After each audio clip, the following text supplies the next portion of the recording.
And we're on the air. Wow. The internet 9:30 air. on the dot. Wow, I don't know what to do about that. Say it isn't so.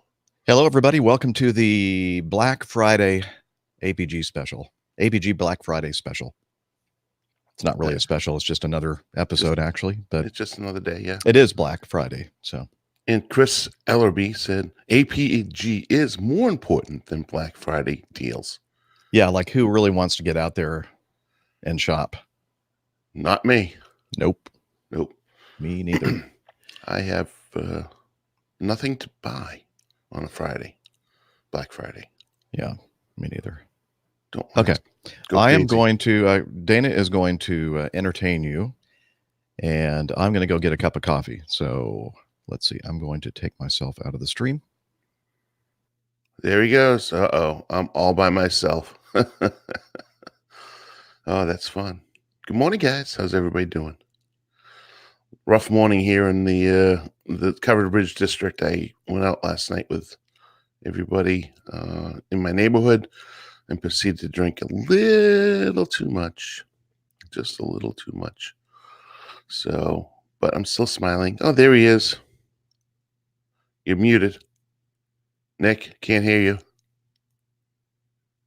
Hi, Dana. Hi, everybody. There you go. Yeah. It's too many buttons to press. Yeah, I'm only used to having two buttons. Yeah. Well, take off and landing. Barely any buttons.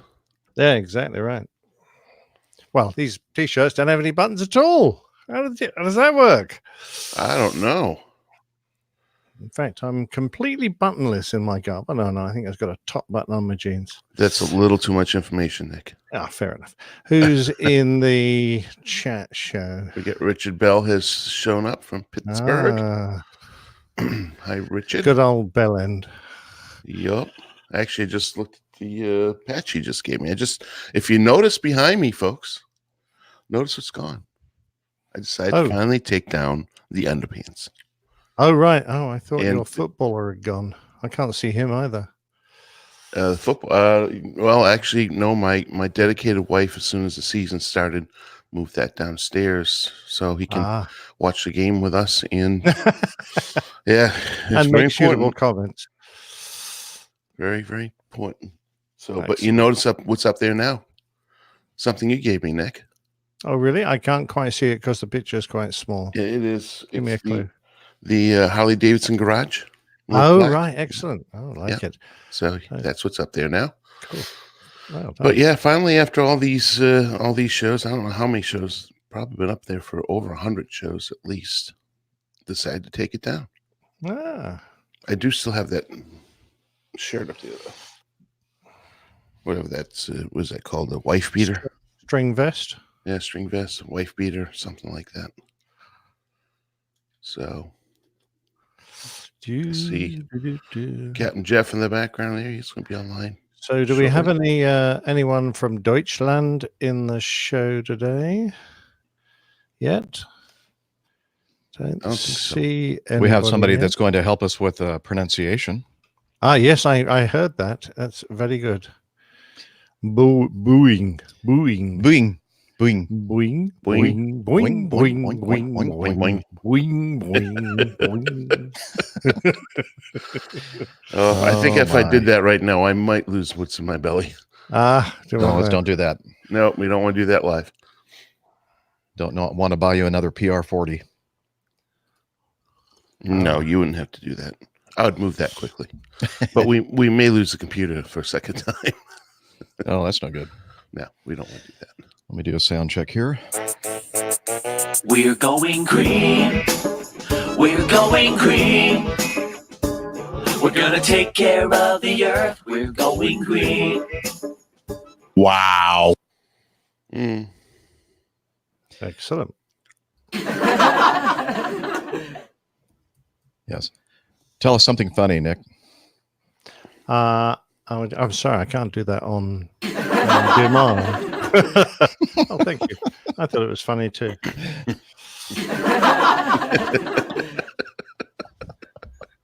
Very good. Well, hey, it's just the three of us today.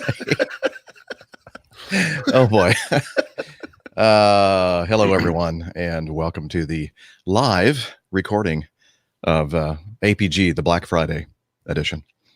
And let's see. I think we have all the recorders going already, right? Or Yes. soon will. Oh, I I have just mine. need to fire mine up. Hang on a second. Ah, you must have not been on when I told everybody else to It was not. check their recorders. Steph will not be with us today. She is working. Is she in the chat room? She's supposed to be listening there. Listening. So she's making HR notes. Yep. She is the secret. The KLM turnaround on its way to Mexico City. Don't have any idea about that. Yeah. But Jeff, you're supposed to know where every airplane in the world is. Well, I'm sorry. I took a 15-minute break. Well, that's not allowed. Since last show. Hey, Nick, can you turn the volume down just a tad on your headphones? Oh, yeah, sure. Thanks. How's that? Testing, 1, 2, 3. Perfect. Okay. Yeah, I was hearing What did you say? I can't hear you now. Shoot. Do you have your hearing aids in? Pardon? I shouldn't joke around because probably all of us will have hearing aids. Huh? What? Huh? What? I'm already actually noticing. I'm starting to lose it. Yeah. Yeah, it's very loud. We could have told you that a long time Oh, ago. shut Yeah, up. you started to lose it years ago. Yeah, thanks. Deep discounts at Doorbester deals on APG. Thank you, Rick. Hello, everybody. Looks like we have a bunch of people in the Facebook chat and the YouTube chat. Hello. Who's whinging? I really like this much better, Jeff. Excuse by me the a way. second. I don't have to I'm- open up so many darn windows. I'm home alone. Yes, it is nice. Just remember that if you make a comment to put like brackets in your name or whatever. I did that earlier. Already. Perfect. So Okay. I did Up. bracket Dana. Nick has left the studio, He has. but I can still see parted this ways. video. So he's still on. I think he just forgot about something, apparently. Okay. Oh, he's coming back. I can tell. I feel it. I feel it coming. He's making me jealous, however, because You're simply put, he's got tea. I I do. like tea. Acme tea. Coffee. I wish I could yell to my wife and have her make me a cup of tea. Oh, very nice. Oh yeah, mug I have that cup. You know what? When we get a break, I'm going to go make myself a cup of tea in that same exact All right. mug. Right at about the 2-hour point, we'll have a break. If you can wait that long. No, Okay. hold on. Yeah, there's the way to do it. All right. Let's do you have a I see it now. Okay. What is that thing? Oh, it's the You're going to hit himself over the head with it, don't we? all right, here. All right, 3, 2, 1. Okay. APG 402 in 3, 2, 1. Close enough. I was first. It's not a race. It is a race. He's See what I always have going to to be deal with, first. He's on the other side of the globe, and going around first. Oh boy, rusty. Okay. Well, I think we should just dive right into it. What do you think? I think. Yep, go for I it. think let's go. All right. Nothing let's like the see. present. Normally, Roger does the intro. I didn't bug him this week because of Thanksgiving and all. So I'm sure he'll send in something for the actual audio only recording. And in the meantime, I'll just do it old school. Here we go. You're listening to the Airline That's kind of Pilot Guy loud. Show. That's loud. It was loud to me too. Here we go. You're listening to the Airline Pilot Guy Show. The view from our side of the cockpit door. WAPG. It's the Airline Pilot Guy. Airline Pilot Guy, episode 402. Yeah, he's up in the sky. It's the Airline Pilot Guy. Hello, you're listening to the Airline Pilot Guy Show, the view from our side of the cockpit door. I'm Captain Jeff, your host, broadcasting live from Studio 1A in the APG headquarters building in Roswell, Georgia. Today's show was recorded on the 29th of November, 2019. Yeah, Yeah, he's up in the sky. It's the airline pilot guy. Get your ride and he's flying by with the airline pilot guy.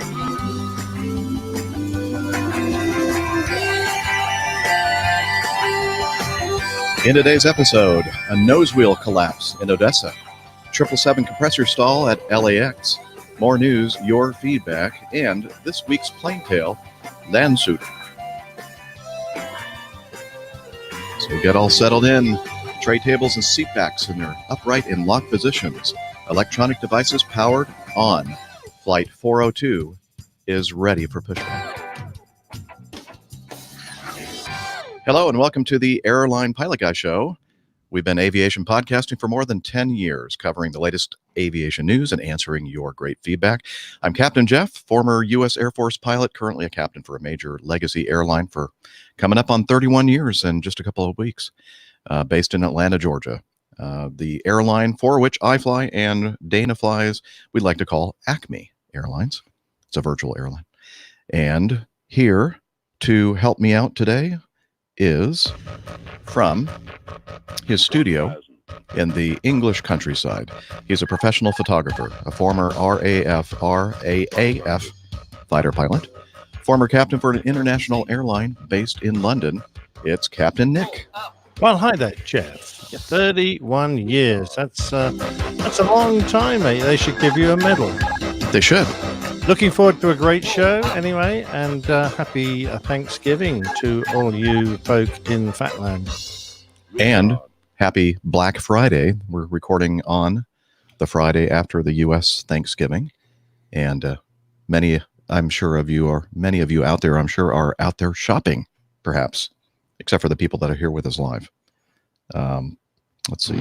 We also have from the Northwest Atlanta suburbs, a barbecue master, motorcycle rider, boat skipper, underwater photographer, and imbiber of dark liquids, and a captain for a major U.S. legacy carrier, Captain Dana.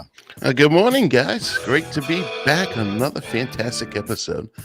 And happy Thanksgiving to all of those in the U.S. Really had great Thanksgiving, and I hope you did too. So great to be here on a Black Friday. Yes. All right. We're going to fade that out, and we're going to go right into the news. Stand by for news.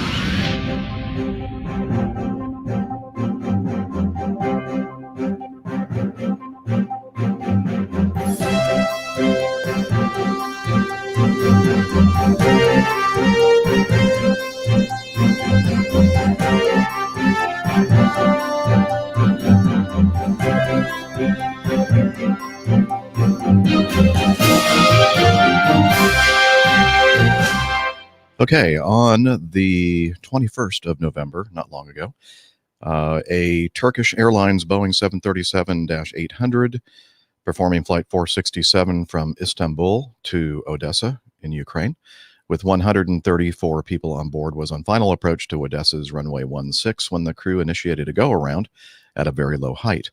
The aircraft climbed to 8,000 feet, positioned for another approach to runway 16, and landed about 25 minutes later. At 20:54 local time, the aircraft came to a stop on the left edge of the runway with the nose gear collapsed and the nose beyond the edge of the paved surface. The aircraft was evacuated via slides. No injuries are being reported. That's interesting. Perhaps there were injuries. They're just not going to report them. Mode S transponder data transmitted by the aircraft suggest the aircraft actually touched down on first approach and performed a balked landing. The airline reported that the aircraft departed the runway after the second attempt, I guess, and trying to kind of correct back onto the runways when the nose gear collapsed.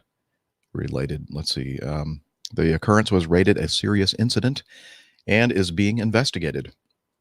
Weather at the time looks like variable winds. Again, I forget the formula to convert meters per second into knots, but it says 090 to 11 meters per second. Is that high? Nick? Meters per second, 11. What did we double it and then Yep, we subtract doubled it. 32? So 22 knots. So it was gusting 34 Okay. later on, but and it's mainly across. So yeah, Mhm. but I wouldn't think this is beyond the wit of most pilots. No. Yeah, and looks like the first METAR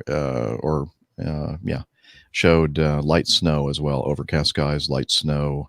Not wonderful weather, but as you say, not anything that a professional airline pilot shouldn't be able to handle. So No, that's exactly right. And what's more, the pilots that fly in that region should be pretty used to these kind of conditions. It's their bread and butter, after all. right. Okay. I just want to know how a mode S transponder would actually suggest that the aircraft actually touched down. Well, I guess it gets to the same height as the runway. Yeah, that would be a good clue. Yeah, they're pretty accurate. Yeah. You look at FlightAware and Flight Radar 24, you look at some of these graphs and everything else, and they're close. Mm-hmm. But I don't know if it's I would actually... imagine it's the flight recorder that would actually... Yeah, but I don't know if it's actually touchdown. relevant. The damage seemed to come on their second approach, true. not the first. True. That's true. All right.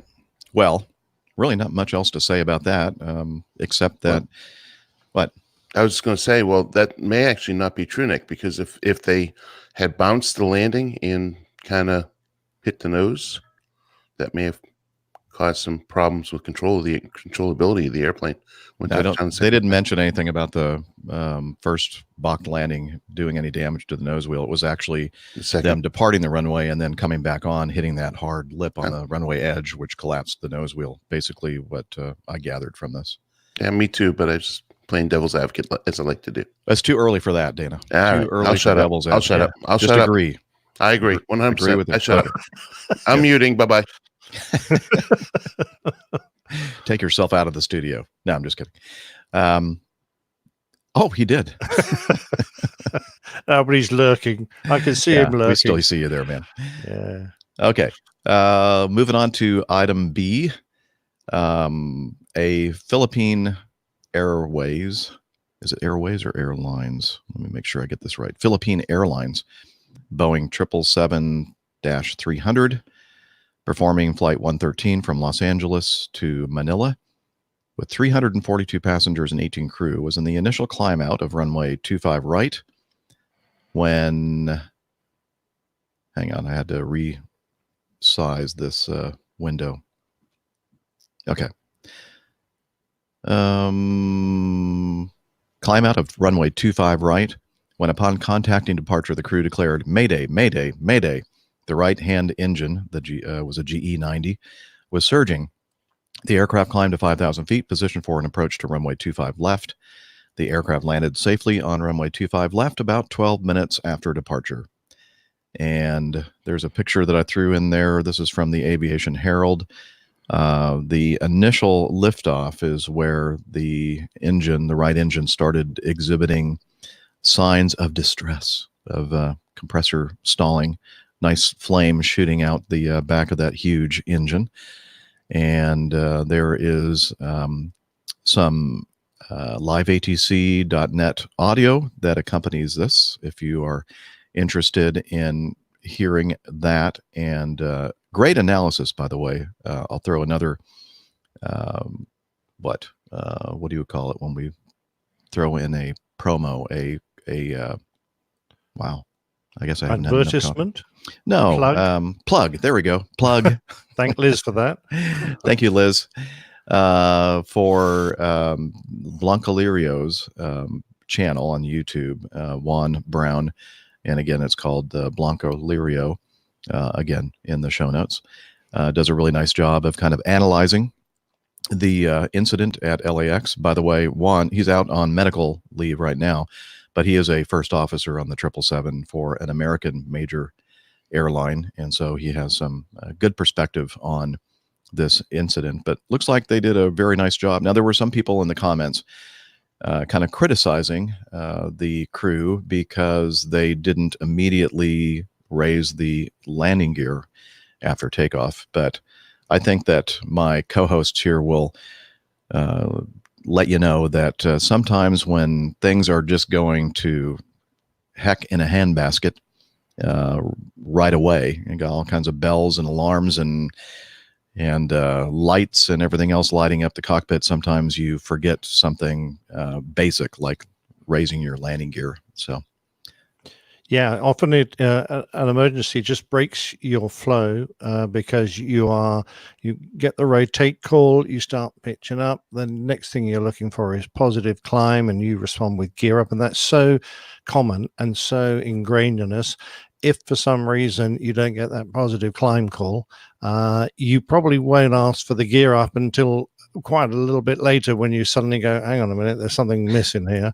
And with all the distractions going on, not surprised. But yeah, we would love to have done it perfectly. And when we get in the sim, if we practice an engine failure on takeoff and we don't get that exactly right, we repeat it. But I think it's forgivable on the occasion. But the one thing I love about this particular incident is that the whole thing is like covered in 2 paragraphs. Tick, thank you very much indeed. Aircraft return to the airfield safely. Yep. And losing an engine on a twin engine airplane, particularly when they're out there on the wings and you've got all the handling problems associated with it, all the drills to perform, etc., etc. It's so nice to see an emergency that has been well handled and the crew got their aircraft back safely. good point, because there are so many accidents that we've covered on this show that have not resulted in successful outcomes because apparently the people forgot how to fly an airplane with an engine out. Exactly right. Yeah. Great job, by the way. I think the thing that was really kind of provocative about this whole thing is because, as is true in most cases these days, with all the proliferation of smartphones and everything else, there was some passenger video of the incident, and you could see the fireball coming out of the back of the right engine, and it was very impressive, very exciting looking, and makes for good news and all that kind of stuff. But as Nick said, they did a fantastic job of handling the situation and bringing it back around just like we're trained.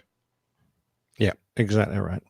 I don't know about the 777, but modern Airbuses will actually help you get exactly the right amount of rudder when you've had an engine failure, which is important. I personally feel that's a handling skill the pilots need to maintain. So I expect them to be able to do both kinds.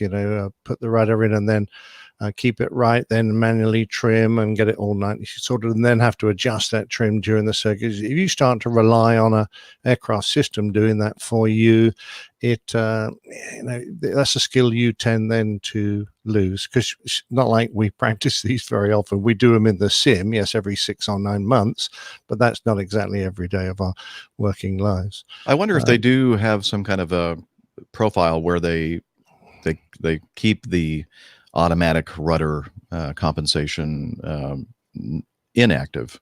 Yeah, well, on the 350, the 330 and the later 340s, we had this system in, and we would be required to do an entirely manual engine failure and fly the aircraft manually for the entire recovery. So yes, we did, but also we were expected to be able to do it using the automatics, because that's the much preferred way. After all, if you've got automatics, you should use them, because it takes the workload down, allows you to step away slightly from the situation, and allows you more brain power to make all the considerations you need to think about before you decide where to take this aircraft. And have I dealt with all the problems associated with this engine? Have I informed the right people? Have I informed the passengers? Have I ticked all the boxes? And being able to use the automatics when you're doing that is great. So we used to have to do both. Well, I think that is the right way to do it. Yeah. Lost Dana for the moment. I'm sure he'll be back. He's having some kind of a technical issue apparently, because every time he tried to select his video, there was nothing but a blank space. So a black box. A black box. So I don't know why Dana always has trouble with his video. Yeah, I think the Mad Dog's the perfect airplane for him. There are no fancy electronics in that thing. No. God forbid, should he end up one day on a 797? But That was Nick, not me. I'm sure he'd cope marvelously. Let's see. Why don't we just wait and see if he's going to be able to figure this out? He's got what I had last time, devices not connected, which I could only cure by doing a complete computer reboot. I should recommend that also, before we do these shows, to go ahead and just completely reboot, because sometimes there are little stray electrons here and there that do all kinds of weird things, especially when you're working with audio and video. Yep. All right. You see, Nick is, if you're watching the video, Nick is flying his airplane right at the back of my head. Oh, I'm looking down on you from behind. I know, we always do. And no, I'm just from behind is the important word, because I'm just about to pull the trigger. Go, Fox 2. Fox 2, you're dead. I know. Meanwhile, Dana and I are fat, dumb, and happy in the convertible Mad Dog. And then Steph. Talking of convertibles, my convertible should be here by now, but apparently it's still in some port somewhere. So no. I'm waiting. Some German port or some English port? Well, the guy wasn't really clear about it. I'm not sure he knows. He checks in every morning and he gets a status number, and when it's status 40, it means it's in the UK, and it's still status 39, which means it's en route. Okay, well, anyway. Good. I can't wait to hear what you think of it when you finally get it. Oh, Kylie, hello, from Chicago. She says, this may be a silly question. Here, why don't I do this? I can actually put her comment there on the screen. This may be a silly question. Aren't 777 planes normally really heavy? Yeah, especially on takeoff and you're heading from LA to Manila. How were they able to land that quickly after taking off? And I'm not sure if the 777, I would imagine they have fuel dumping capability on it. But yeah.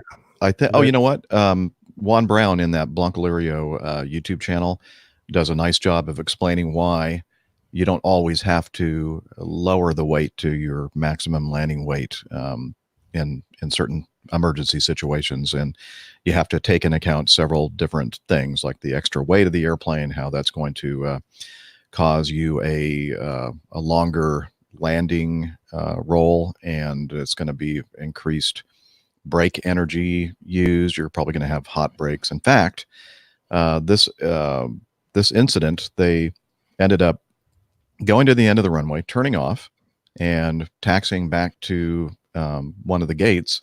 And while they were taxiing back, they said that they were unable to continue because it appeared that every tire had flattened.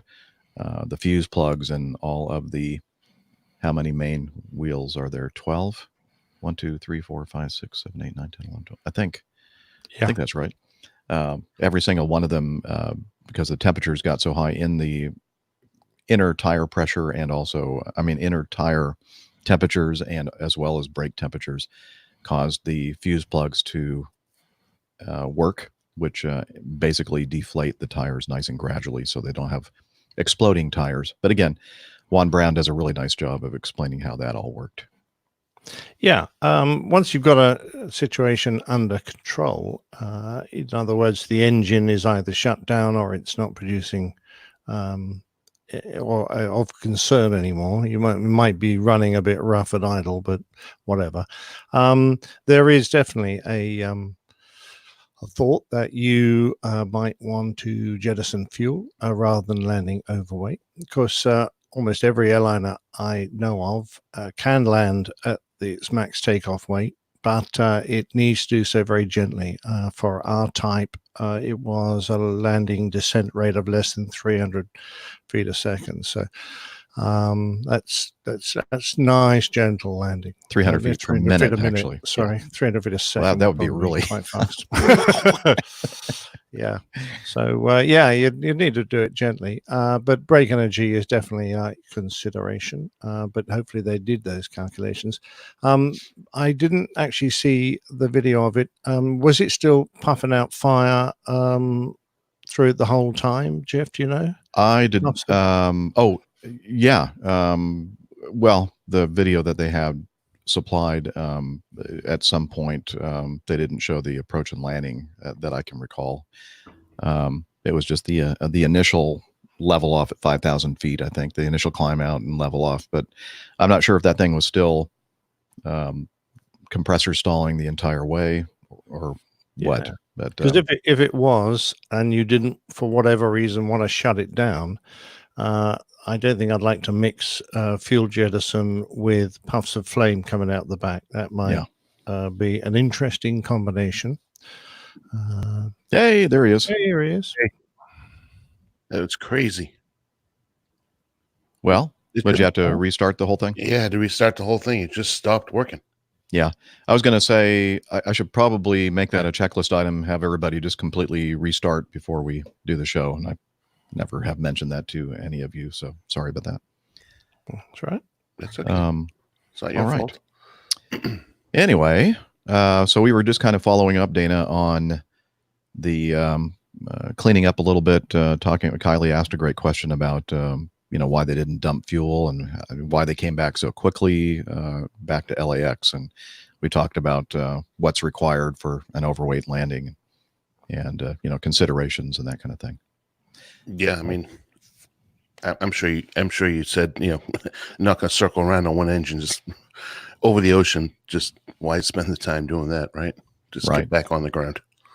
But every situation is different. You might have to try to get the airplane on back on a runway that is relatively short, and in that case, then the lesser of two evils might be to take the risk of dumping fuel. And anyway, did a great job by that crew, and glad to see a happy outcome. We entitled one of our, was it the last show that we entitled Window Shade War? No, that was a few episodes the one back. before. Yeah. The one before. Yeah, but the one before the 399. Okay. Yeah. So I'm sure that many of you have seen this video. It's been making the rounds on social media, and apparently there's a dude filming himself closing the window shade, and this may be the video that you were referring to, Nick, in an earlier show. Is it? I think it probably is. Yes. So he's actually having to work his arm around the seat in front of him and slams the window shade closed on not his row, but the row ahead of him. And interestingly, he is recording all of this himself. So he's basically, he's the guilty party in this. I think most of us would agree. Also, interestingly, his own window shade is not closed. It's open.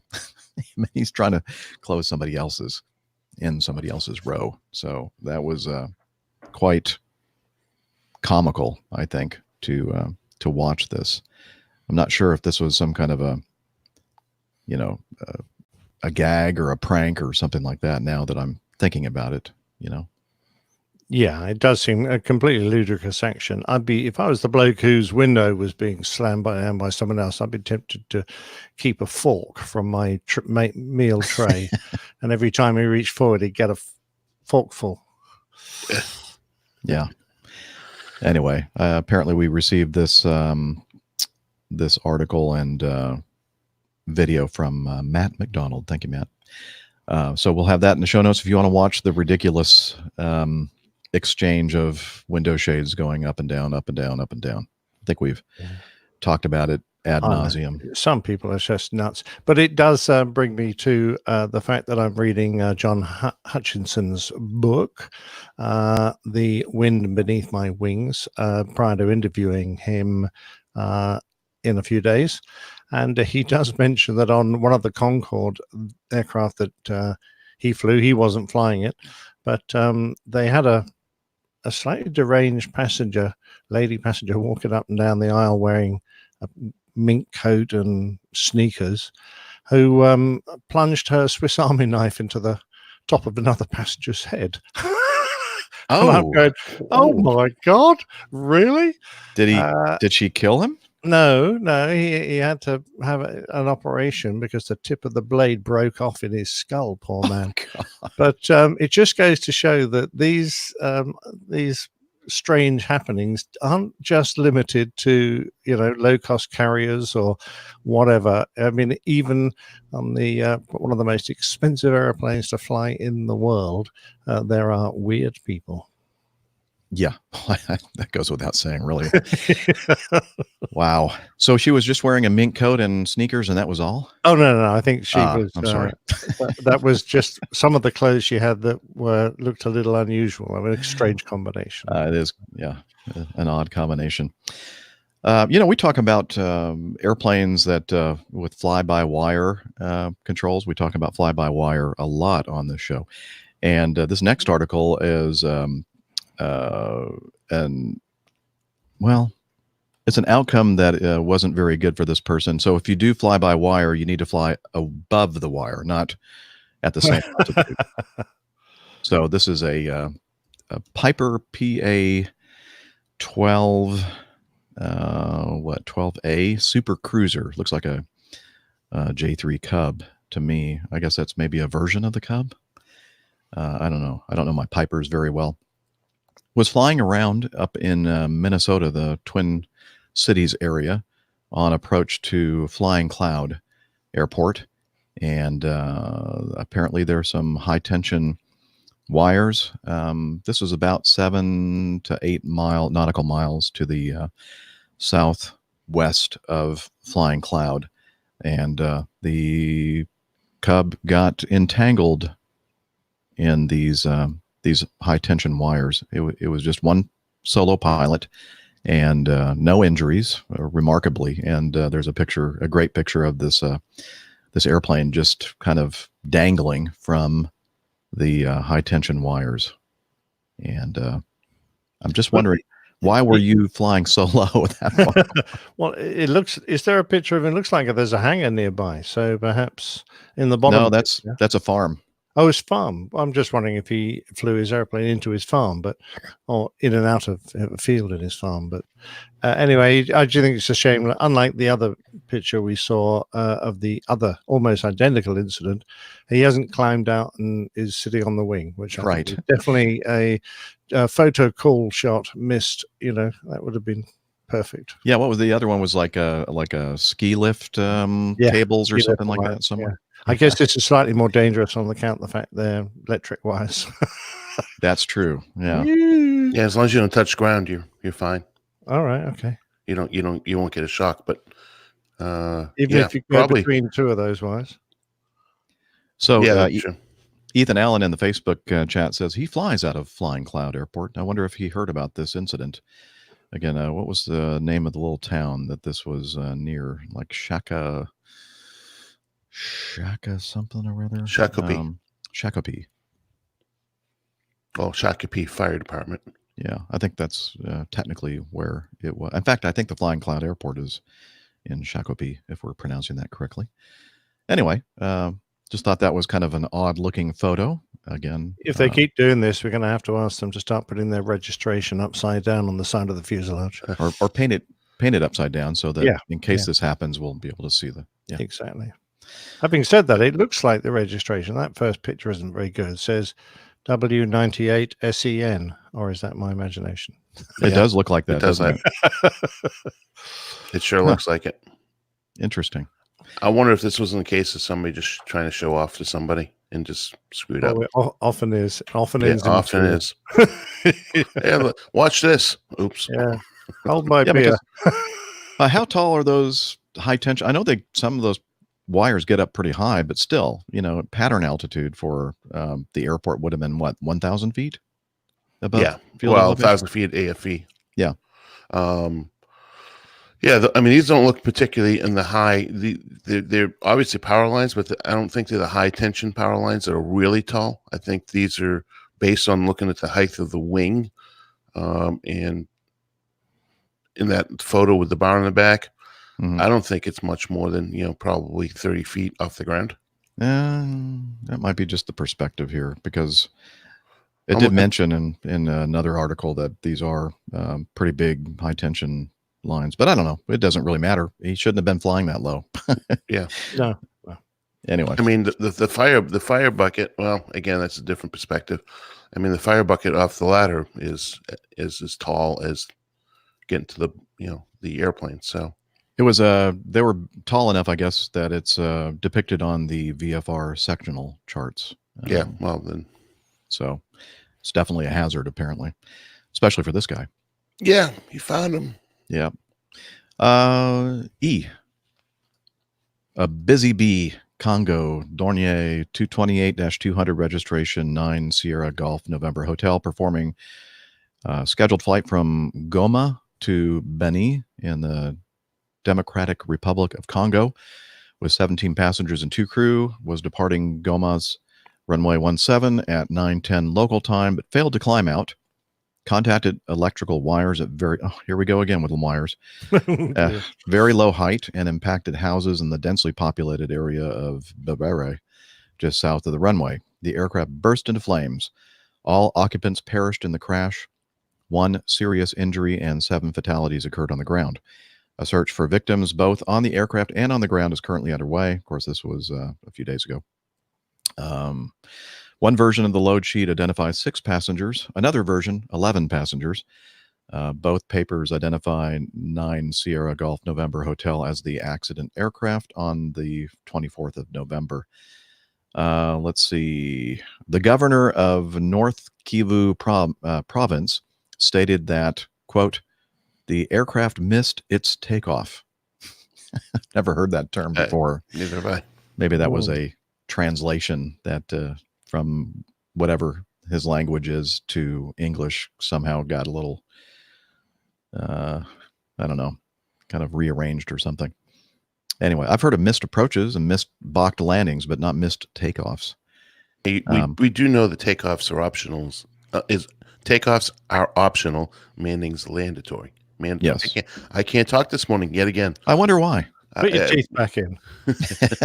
Back in. There we go. Yeah, let me do that again and edit that out, Jeff, please. Sure. You can count on me. Takeoffs are optional. Landings are mandatory. We know that. Wow. Well said, Dana. Yeah, very nice. The third time. Yeah. Shut. Okay. I'm going to stay here and shut up. I'm not going to edit it out either. I'm going to say that probably the correct number of passengers was the one that the crew reported as they're required to on taxi out of African airports, 17 passengers. So, yeah, I would say that's probably right. It's a shame. Weather wasn't too bad. There were some cumulonimbus in the area, a few at 1,800, 3,000 broke, 30,000 broken, actually. So, it was, and in the pictures here of the aftermath, it looks like nice blue skies. So the weather doesn't seem to be a factor at all. Now, interestingly, when I first got this from the Aviation Herald, this last paragraph that I've highlighted was not in the report. And now they're saying on the 27th of November, yesterday or day before yesterday, the state's prosecution office announced that they have opened an investigation into the accident. The fuel truck that had fueled the aircraft immediately prior to the crash was seized for further investigation. Now, I don't know if that's significant or if that's just something that they do routinely, but it almost kind of gives you the idea that perhaps the aircraft was misfueled and caused the crash.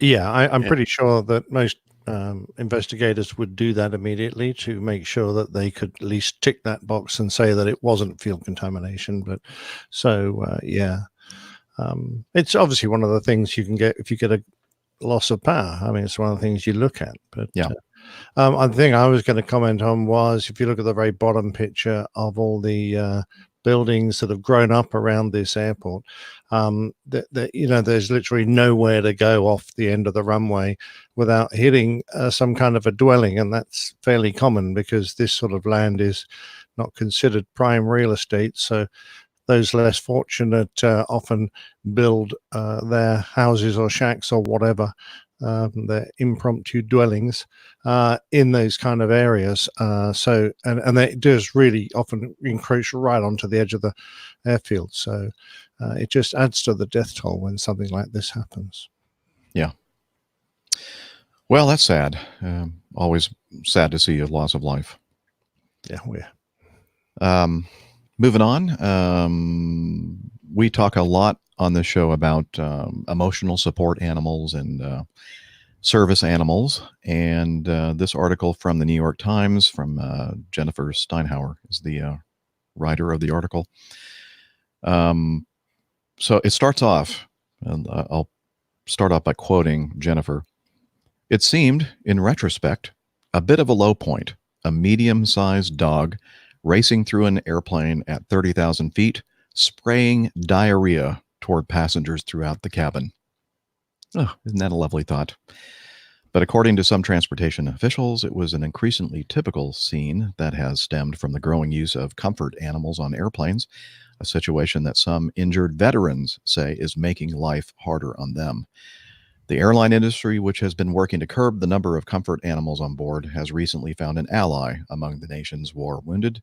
Some veterans and service dog organizations say the overuse of untrained dogs, pigs, rodents, and amphibians, and at least once a small sloth, as emotional support companions has made it difficult for veterans to get acceptance for their properly trained service animals on airplanes and beyond. So apparently some of these veterans, disabled veterans, are actually being denied their service animals because of the bad experiences that people with improperly trained or not or untrained animals aboard airplanes. And so there are a lot of veterans groups and others are working and advocating for changes to the law. And of course, that's been something that we've talked about quite a bit as well on the show to, more stringent and stronger, hence stringer rules for the requirements of service animals and emotional support animals. Yeah, I had this past week has been very interesting, especially around the holidays. On average, at least 5 or 6 emotional support animals per flight on every flight that I've had this Really? last 4 days. Yeah, Good Lord. it's crazy. And so we were talking about it on the flight deck, and my FO had just flown with another captain, and this is a God honest true story, and I couldn't believe it. And he said, "Yeah, no, I witnessed this. There was a Leo, as we know, a law enforcement agency person came up to the flight deck, presented the captain with her credentials, and then proceeded to take her emotional support animal and herself to the back of the airplane." Oh, you're kidding me. I am not kidding you. And the captain then proceeded to call the OCC to explain why he wants this person removed. And he had to explain, this person has an emotional support animal that's on my airplane with a gun. Yeah, I don't want somebody that needs emotional support to also be armed. Exactly. Oh, I thought the dog had a gun. Sorry. No. Well, it is the United States. It is the United States. So anything is possible. That would raise the hairs on the back of my neck as well. I was like, are you kidding me? Somebody that's a law enforcement. So finally, the captain did remove the person from the airplane and explained to that person after she pitched an absolute fit. Do you want me to call your superior officers and tell them that you're taking an emotional support animal on an airplane while you're carrying a gun? She walked away very quietly, apparently. Yeah, at that I point. would expect so. Yeah, that was just crazy to me. Yeah. Crazy. So we understand that people who have an absolutely genuine need and have properly trained their animals and they are registered with a well-recognized and authenticated organization, we would make one rule for them, and that would include, in particular, in my book, disabled or traumatized veterans who find that one of these animals is either essential for their needs because the dogs do physical acts for them, or for their mental well-being. But people who are just trying to evade the cost of putting their pet in the hold and using this as an excuse, that's what we need to stamp out. Yep. Because those animals are very unlikely to be properly trained, and they're certainly not absolutely necessary. I mean, it's just like one of those things about human behavior and human, I don't know, the essence of being human, apparently, is that there are always going to be people that are going to take advantage of others and bend the rules and in their favor. And yeah, we see it in the UK with disabled parking slots, people who, they produce false disabled stickers, or ones that they've got for their mum, and they use them to park anywhere they want all the time. And we feel the same way when you bring an animal on board the aircraft claiming that it's absolutely essential to your well-being. It's usually not.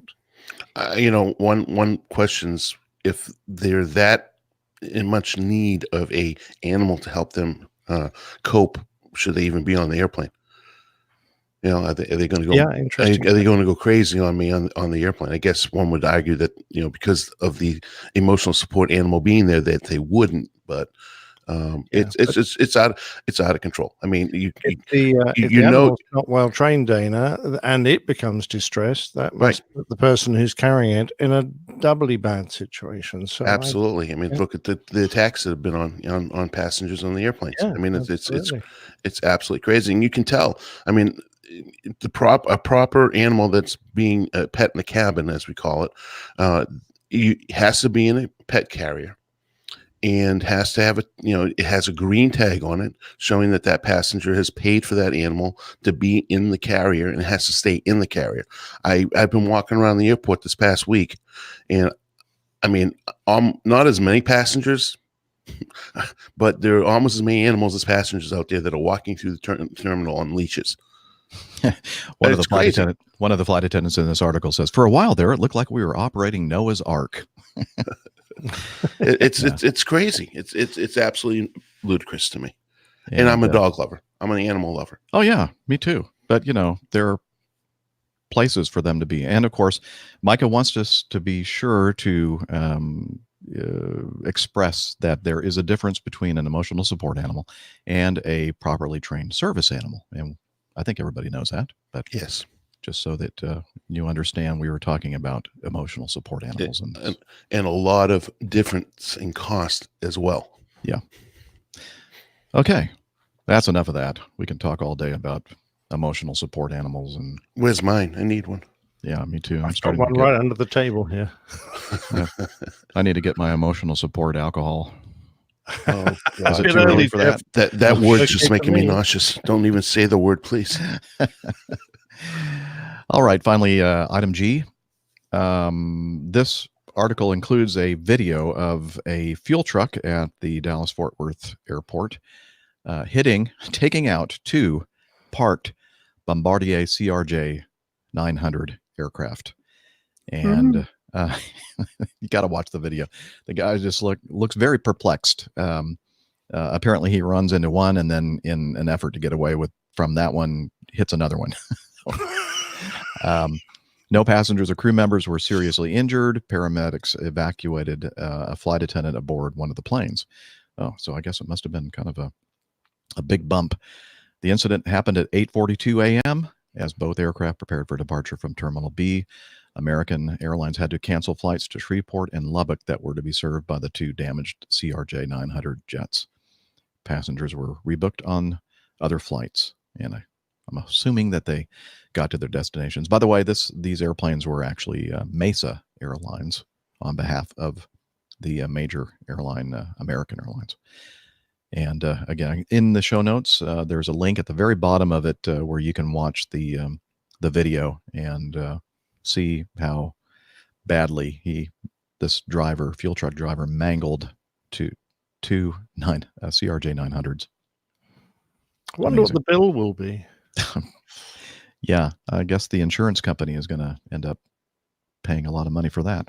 Well, yeah, absolutely. I mean, all right, I just put my hands up and go, you know, if we paid people a proper decent wage, then perhaps we could get better trained personnel on the ramp. At the moment, it's costing certainly the insurers a huge amount of money, considering Yeah. how often this sort of thing happens. I don't understand how that happened. No, I don't know either. Just 2 airplanes, really? Yeah. You just have you seen the video? You should watch it. It's very funny. Well, yeah. not funny. It's not really funny. It's just Well, no one was hurt, so it's a bit funny. yeah, Yeah. it's true. I've seen Not the funny video. for that field truck driver. I'm sure that he'll be looking for employment Oh dear. elsewhere. Yes. All right, that's it for the news, guys. And now it's that time of the show where we kind of get all caught up with what's been happening between last show and this week's episode. And let's see. Nick, would you like to go first? Oh, I'd love to. Okay. Nothing much has happened. I did actually spend a very nice evening with an old Phantom pilot, similar era to me. We apparently met when I had just got onto the Phantom Force, and he was a young pilot going through his training and was holding on our base. And he wanted to have a look around a Phantom, and I was the junior pilot on the squadron, so I was the one given the task of showing him around. And although I don't remember meeting him, because it used to be something we did fairly regularly, it made a big impression on him. And when he subsequently completed his training, he was delighted that he ended up on Phantoms on the very same squadron. So I think that's fantastic. The fact that he remembers it and it made an impression on him, I found quite humbling. So it was so nice to meet Pete. He retired after serving for quite a long career, and he didn't move to the airlines or anything. He lived on he had a yacht, a big seagoing vessel for a while, and then he now lives on a narrowboat. I don't know if you have those in the States. Are they the canal boats? Yes, they are. We saw them at Stafford, yeah. long, thin canal boats. No, it wasn't Stafford. It was The Shakespeare place. that's the place, and it What's has it called? momentarily gone from my head. Me too. Yeah, It was a lovely place. Stratford upon Avon. That's it. But he was near Stafford. Anyway, he lives on it permanently now with his lovely wife. Thank you, Liz.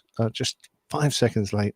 And they have a lovely lifestyle. This beautiful 60-something foot narrowboats, beautifully decked out with great wood stoves and a lovely kitchen, and it's fully plumbed in. It's got everything you need. It's very traditional with a lovely painted and brass engine with old dials, and it just looks the business. And we hadn't met for years, but it was lovely to go up and spend an evening with him, drinking on the mooring where he is hooked up for the winter, and recounting old times. So thank you very much indeed, Pete, for that. And the rest of this week has been fairly quiet. Obviously, I had my plane tail to do, but I am working hard organizing or working through a book for John Hutchinson, or written by John Hutchinson, the retired Concorde pilot. And he is going to be part of an interview I'm doing for PT UK next week. So looking forward to that. But an interesting book. It very much parallels a lot of the things I did. So I have enjoyed reading it, not quite finished it yet, so still got a bit of work to do there. But other than that, life is pretty good on my planet. Thanks. We look forward to hearing your interview on, what did you say, podcast? It's not important. Plain talking UK. Yeah. Hey, out there, if you're not already listening, watching the PT UK, you should. Highly recommended. Yeah, absolutely. Okay. Dana. Hi. Hey, how you been? I'm good. How are you? Fine, thank you. Have you done anything interesting between the last show and this one here? Yeah, I actually flew a 4-day trip, which was actually 3 days of flying because I had a very long overnight in a specific city that we have a friend in. Oh, Do you happen to have that audio by chance? I do. Well, why don't you go ahead and play that? And Okay. Now, just to let you know, I have not listened to either of these audio bits in the Dropbox that Micah sent, and so This they're too? unedited. And There's two. There should only Yeah. be one. well, no, there is one that didn't include you. Oh, okay. So, Well, I didn't know You're not that. the only one in town, right? All right, here Well, we go. That's true. Well, hello, APG community. I am sitting with Main Man Micah up here in the wonderful city of Scarborough, Maine, at Pho Hung. And that is a Vietnamese restaurant that we just finished having a wonderful dinner and a wonderful evening. And my brother over here to my right got to meet Main Man Micah, but he's being shy this evening. He just doesn't want to talk on the radio, so he's a little scared. So anyways, without ado, he's actually rubbing me in the back and being bashful, and he's blushing and he's saying, "Oh, shut up," and everything else. So he's being shy. You wouldn't know he's my brother because I'm not shy. Well, I can be shy, but not that shy. But he's not wanting to talk this evening. But anyways, I want to go ahead and say hello to the entire community. Another unbelievably fun evening with the wonderful Main Man Micah.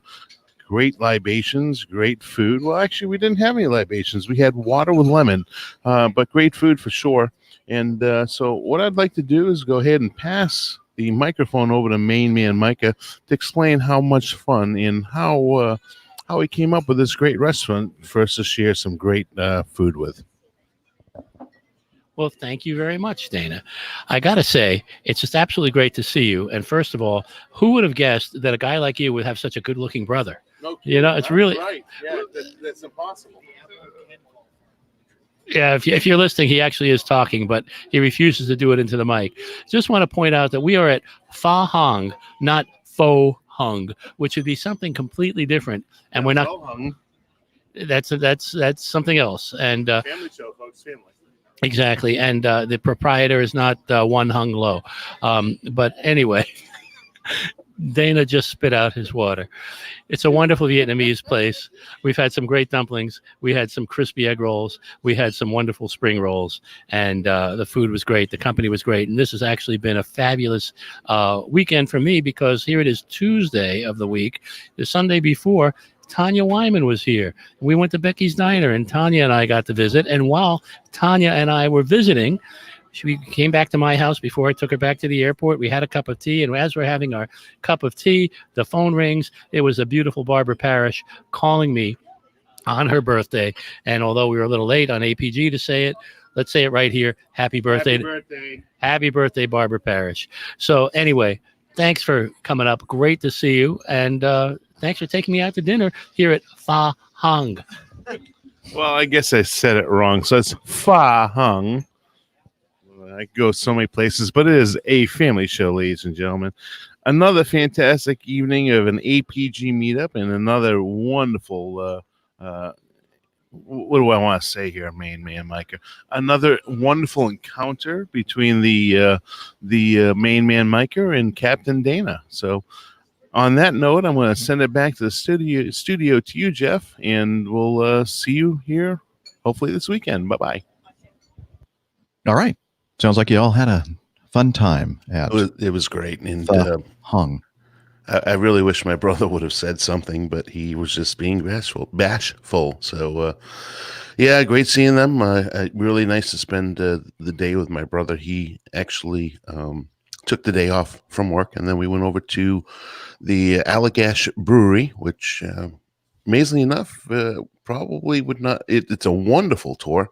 They spend an entire hour teaching you about how they make their beers and discuss different aspects of beer making, which, as you know, I am not a beer connoisseur, but I can tell you one thing. I do love Allagash because they don't make any IPAs. I hate to say it, but they don't. They're white. The Allagash white is a coriander. It's I think was it a it's a Belgian wit.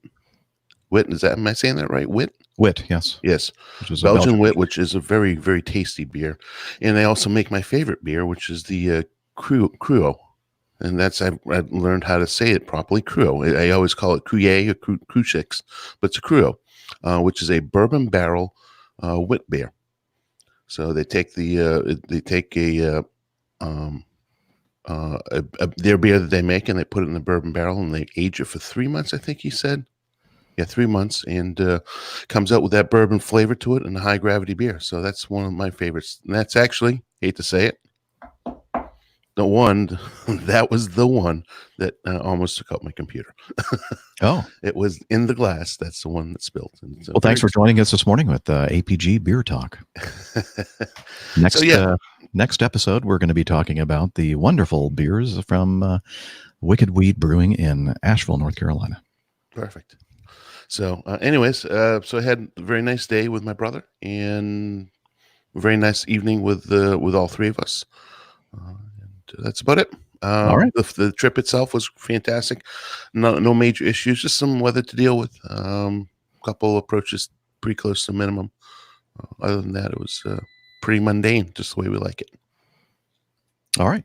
Very good.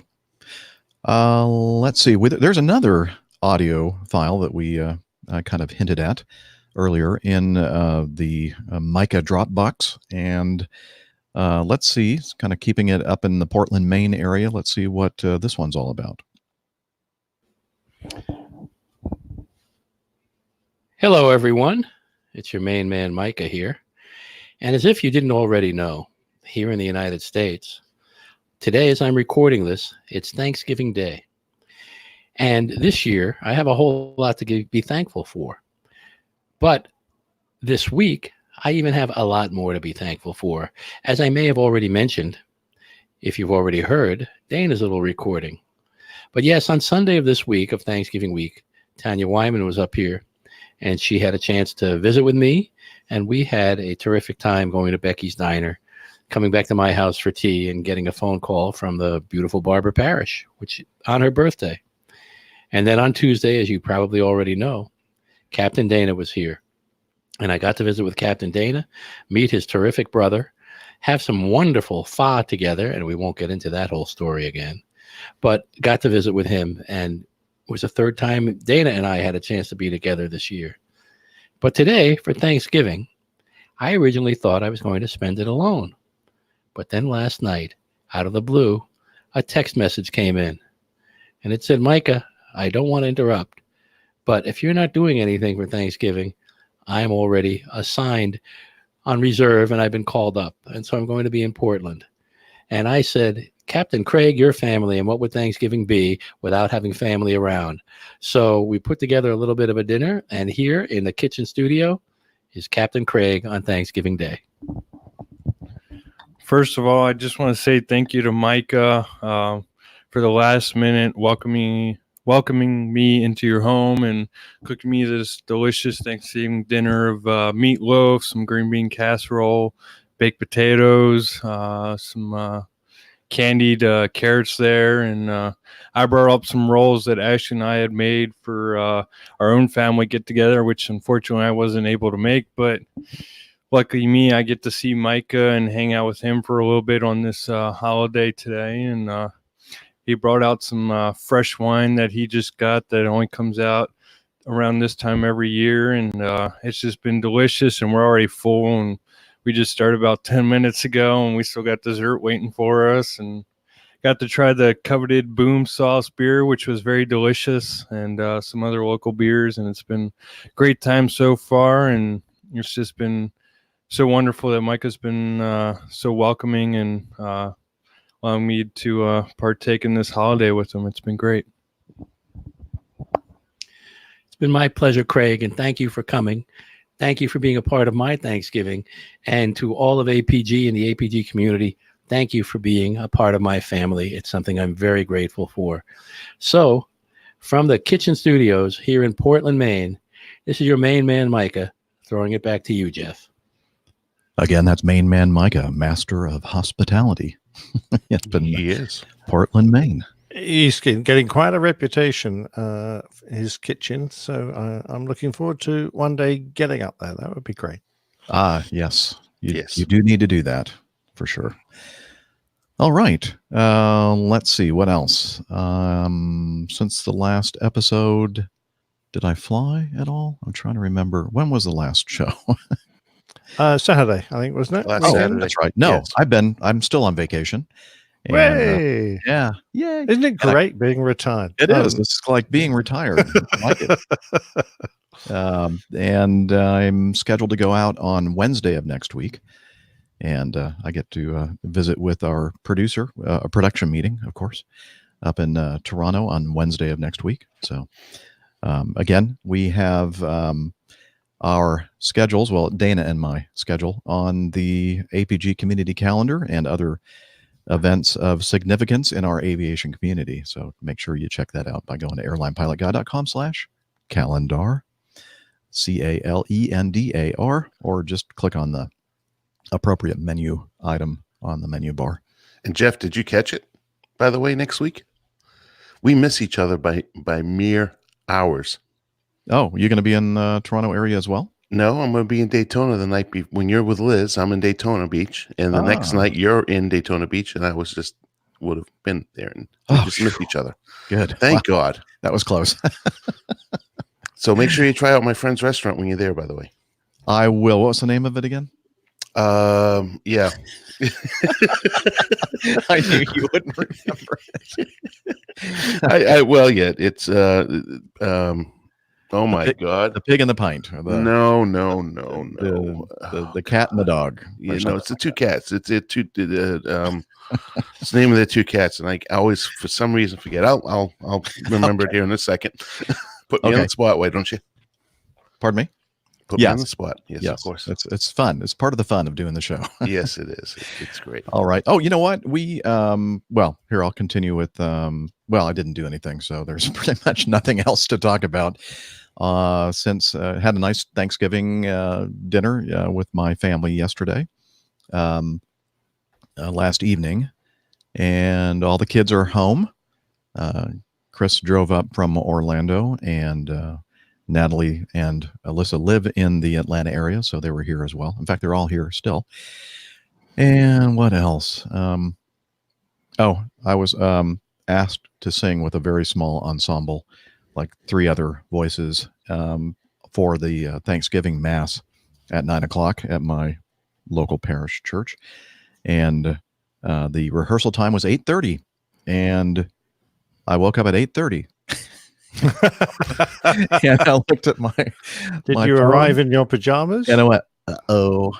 And I had a slight feeling that I should just go back to sleep and just blow the whole thing off. But then I had this terrible picture in my head that the lady that basically is in charge of this ensemble was the only one that was going to be there, and that if I weren't there, then she was going to be on her own. And I thought, I can't leave her hanging like that. So I just quickly showered and shaved and dressed and headed over there. And I got there 5 minutes before the mass started. And it turns out that they didn't. There were other. It was a family, husband and wife and their daughter. And the normal part of our musical group, and so she would not have been by herself, but I was there and supplied the bass line for the quartet, basically. So it worked out. And it turns out that they didn't really have much of a rehearsal anyway. They started talking about something and never really got around to rehearsing at all. So didn't really miss anything. Do you sing every weekend? Yes. I need to come over there and witness this. Oh, you don't want to do that. I do. It's very good. I think he's very he's probably professional setup. I bet you he's great. I'd love to see this. I Well, probably have to come over there with my camera and actually They'll even let you sing, Dana, but No, just be warned. no, Just be no, warned. no. They'll turn the microphone on your in your spot. down. So you You know what? I just remembered. I am no longer involved in the music program at all. At church. What church is it that you belong to, Jeff? And moving on here.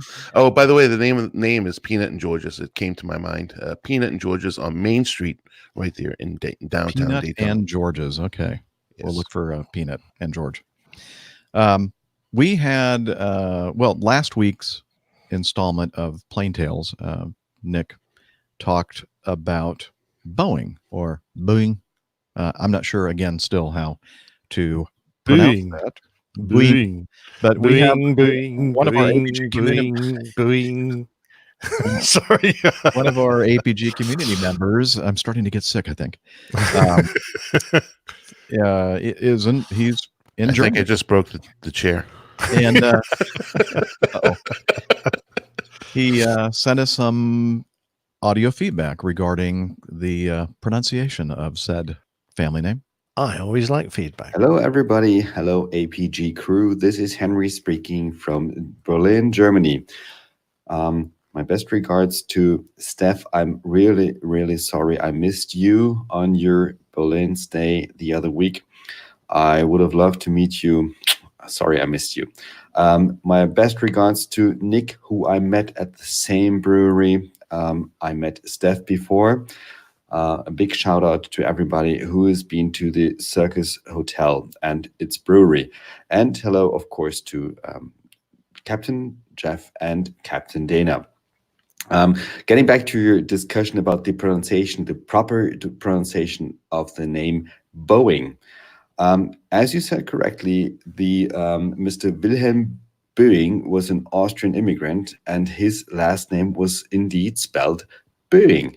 So it's like a B-O with the umlaut, E-I-N-G, Boeing. It's very simple, Wilhelm Boeing. And since he was an Austrian immigrant, I think he spoke with a very strong German-Austrian accent. So that's why I will continue with this conversation with a very strong German accent. The thing is that as long as we don't have any umlauts available in any foreign language, we Germans or the Austrians, or actually, let's say the German-speaking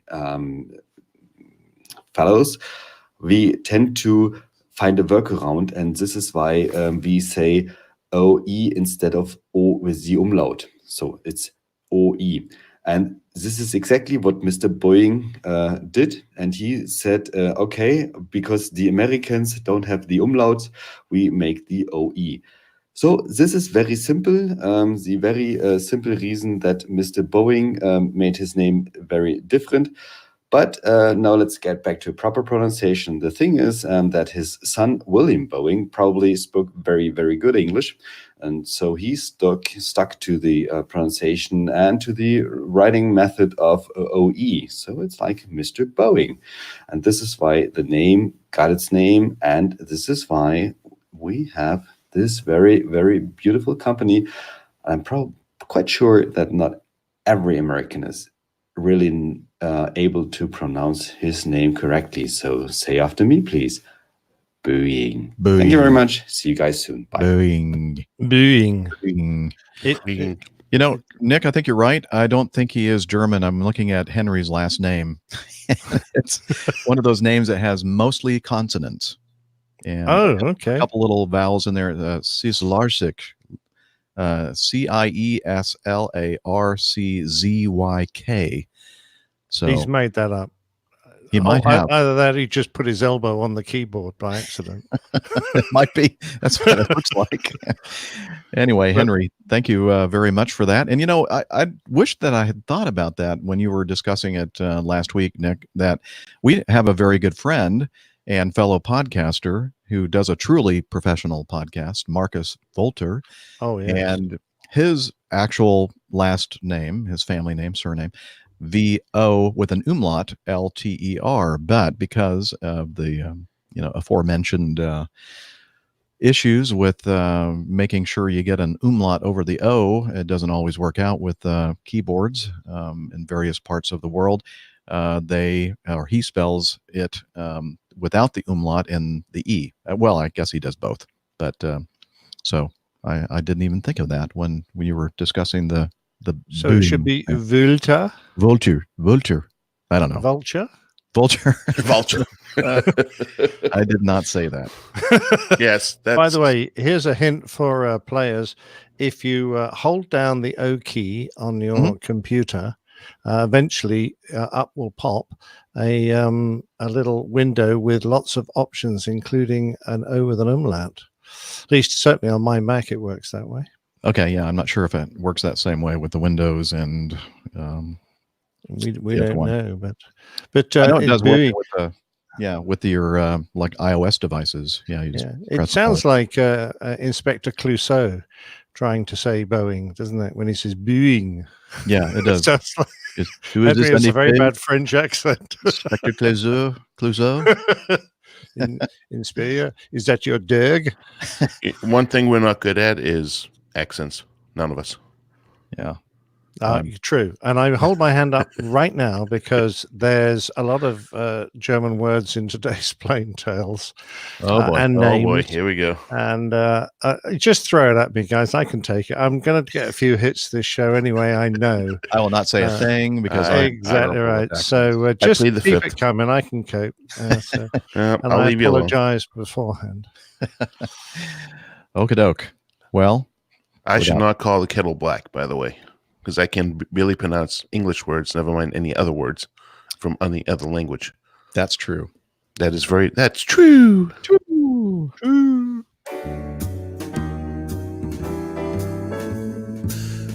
Johnny, how much more coffee? No thanks. I love coffee. I love tea. I love the APG community. Coffee and tea and the Java and me. A cup, a cup, a cup, a cup, a cup. All right, we're going to talk about the Coffee Fund, which is the mechanism that we use here at the APG to have folks who want to contribute to the show financially. And Jeff Smith is singing the Java Jive in the background, and because it's called the Coffee Fund. Pretty simple. Since the last episode, we have a couple of classic fund contributors, recurring payments from both Vigner and Jason. And we also have, we have some new producers. Last show we didn't have any, and this show we have 3 new producers. We have Justin O'Neill, Frank Eisenberg, and Tony Halloin. Not sure if I'm pronouncing your last name properly, Tony, but thank you for joining the Coffee Fund cadre. If you're out there wondering what benefit there is to joining the Coffee Fund, well, absolutely none. No, the feeling of ownership of the show and helping us out, because we do have a lot of various costs associated with the show. And we also have a meetup every now and then. So again, if you're interested in becoming part of that Coffee Fund cadre, head over to airlinepilotguide.com/coffee.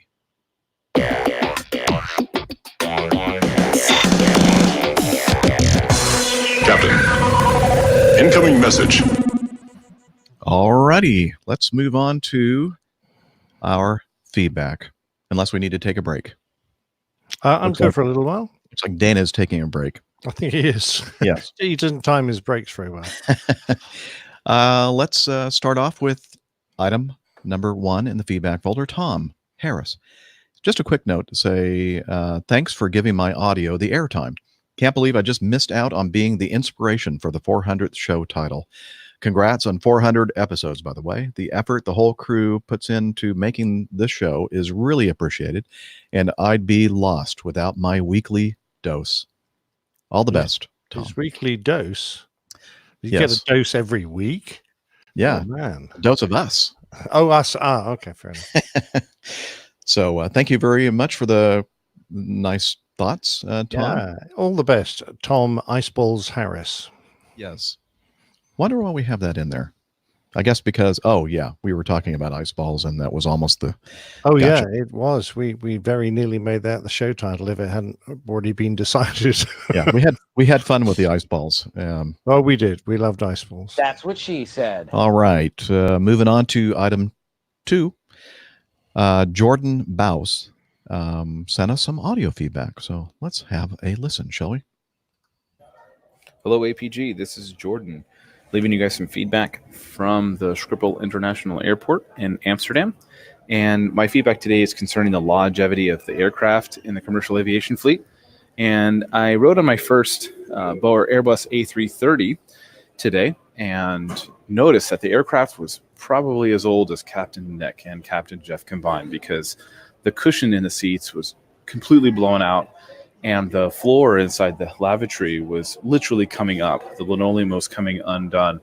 And I know you guys have talked before in the past about the longevity of aircraft in terms of maintenance. We all know that like airframes have a certain lifespan.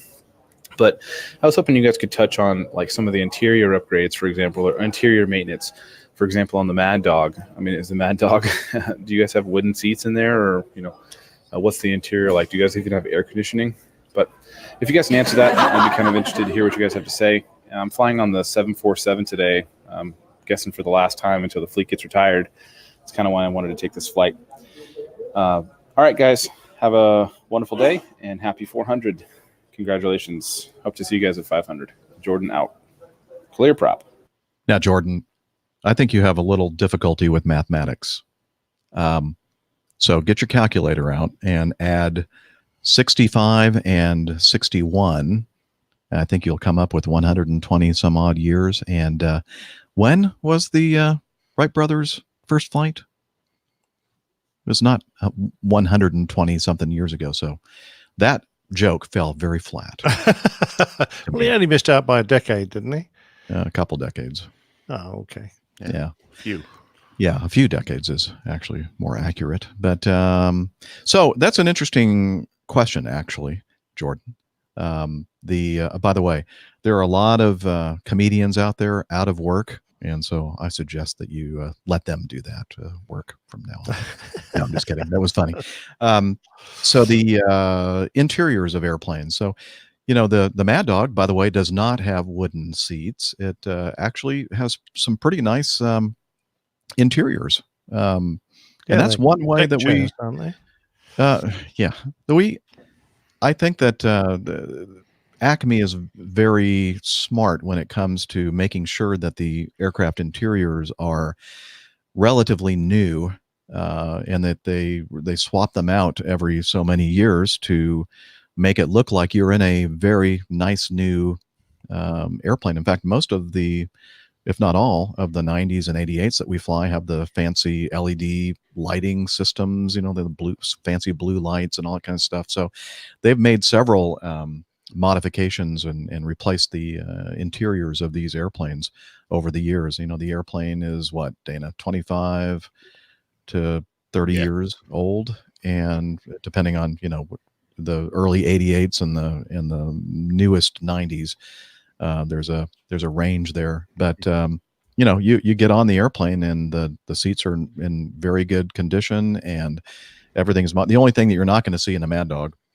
is the in-seat entertainment systems. And Acme had made the decision to not install them on those airliners because they knew they were going to be retiring them at some point anyway. And it's mostly used for short, medium range kind of hops anyway. So but that is one of the things that most passengers take note of, the way the interior looks, and not so much the outside of the airplane. But they do also try to make the exterior paint jobs of the airliner look somewhat decent. Although I've noticed lately, and Dana, you've probably noticed this too, that there are some of those jets out there that are going, yeah, I think they should probably put this thing into the paint shop because they're like big pieces of paint peeling off at various places. And again, I'm sure that has something to do with the one I was flying on last week when I was doing the walk around. I'm thinking, I bet this is one of the ones that's going to be retired shortly. And that's what I was just going to comment on, Jeff. I think I've noticed that, as we're getting closer to the dates of retirement of particular airplanes, those are the airplanes that tend to have the less attractive, but still, they do still maintain them, but less attractive paint work on it, and less, and I'm noticing the airplanes I'm actually flying on, the recent ones, that they actually still look pretty good. So I think they are maintaining the ones that they're going to keep around for a little while longer. Yeah, I think so too. And they do a great job in the interior. I mean, the only thing that I really is the lavatories. I'm seeing some age with those. Mm-hmm. And I think you'll agree with me that a lot of times it's because and it's usually at an outstation where they are supposed to service the lavatories and they don't, or maybe they do when it comes in late at night, and then it might sit there all overnight and the next morning they're not smelling very good. Yeah, and correct me if I'm wrong, but I think we have the last blue juice bird on property. I'm pretty sure. I think you're right. Yeah, I don't think there are any others that use that system. So that lends to the more likely smelly situation on our bird versus other aircraft. But it just the seats, the interior furnishings is I'm noticing more now that I'm a nice guy. I put the seat up when I go to the bathroom, but a lot of those seats are just not staying up anymore. No. And it's one of the things I've actually noticed. But other than that, we over the history. I mean, I remember back in the 80s. Remember that wonderful interior that we used to have, the orange and whatever color, the yellow. Yeah. But yeah, they update the aircraft as often as 5 to 7 years, I think, and maybe even 10. I think so, at the most, or maybe even more often than that. So yeah, do a really nice job, even though it's an older aircraft. And by the way, just to kind of keep us above 50%, and this, Dana, that the 90s actually have the more modern type of vacuum. That's true. Lavatory system, which is nice. So you tend not to get those smelly lav smells in the MD-90s. That's very true. Exactly. So correct. Funny anyway. You should mention 5 to 7 years. I've just been working it out. My 25 years with Virgin Atlantic, every 6 years we did our interiors and put new seat styles in. So that's right in the bracket, isn't it? Nailed it. Wow, I was actually right about something. No way. Yeah, let's see. Good That job. deserves a brass fanfare. Good job, Virgin. Brilliant. All right. Brilliant. Let's see. Anything else that he touched upon other than his bad humor? No. No. Okay. Let's keep moving on. Kyle Campbell, fairly new to the show, about 25 episodes in. Welcome to the community, Kyle. Just thought of a couple of you working at Acme headquarters tonight. I'm doing a video wall for the Camp Out for Homelessness, and I think it's actually called the Sleep Out America, tonight at Acme headquarters. And this was, I don't know, back on the 23rd, I think, that he was writing in. Not the first time I've been here working, but first since I've started listening to the show. I was hoping to catch a glimpse of the DC-7, but I figured it's still on Maine airport property. Thanks for doing the show and enjoy listening to it, especially Nick's Plain Tales. P.S. Love hearing the Mad Dogs all day. I don't think he's being sarcastic there. Kyle Campbell, welcome again, Kyle, to the community, and thanks for doing that great charity work, trying to raise money to keep people from lapsing into homelessness, or people that are in homelessness, to get them out of it. So bravo to you for that. All right. 4. Grant. Oh boy. Okay, here we go. So how long ago was it that you dissed the balloon pilots, Captain Nick?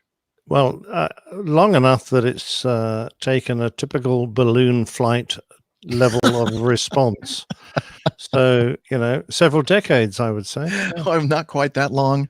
No. Slight exaggeration. But anyway, Grant McCarran from Down Under sent us in some audio feedback, and I think that it will speak for itself.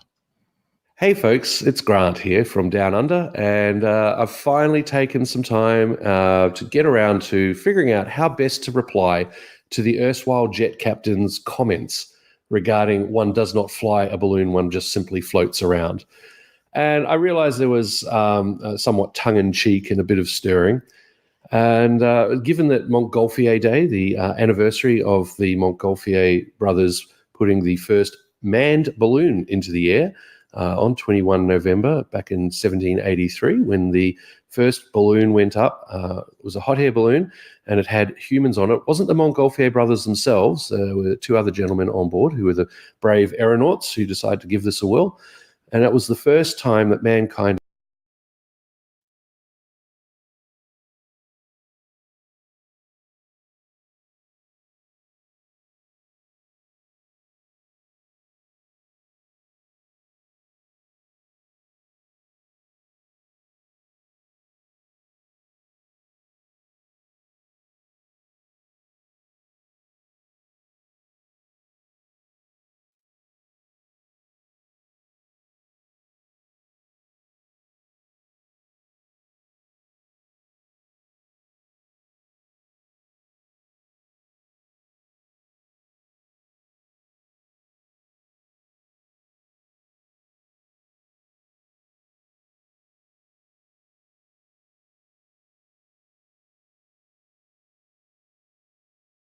also a bit of a fixed-wing pilot as well.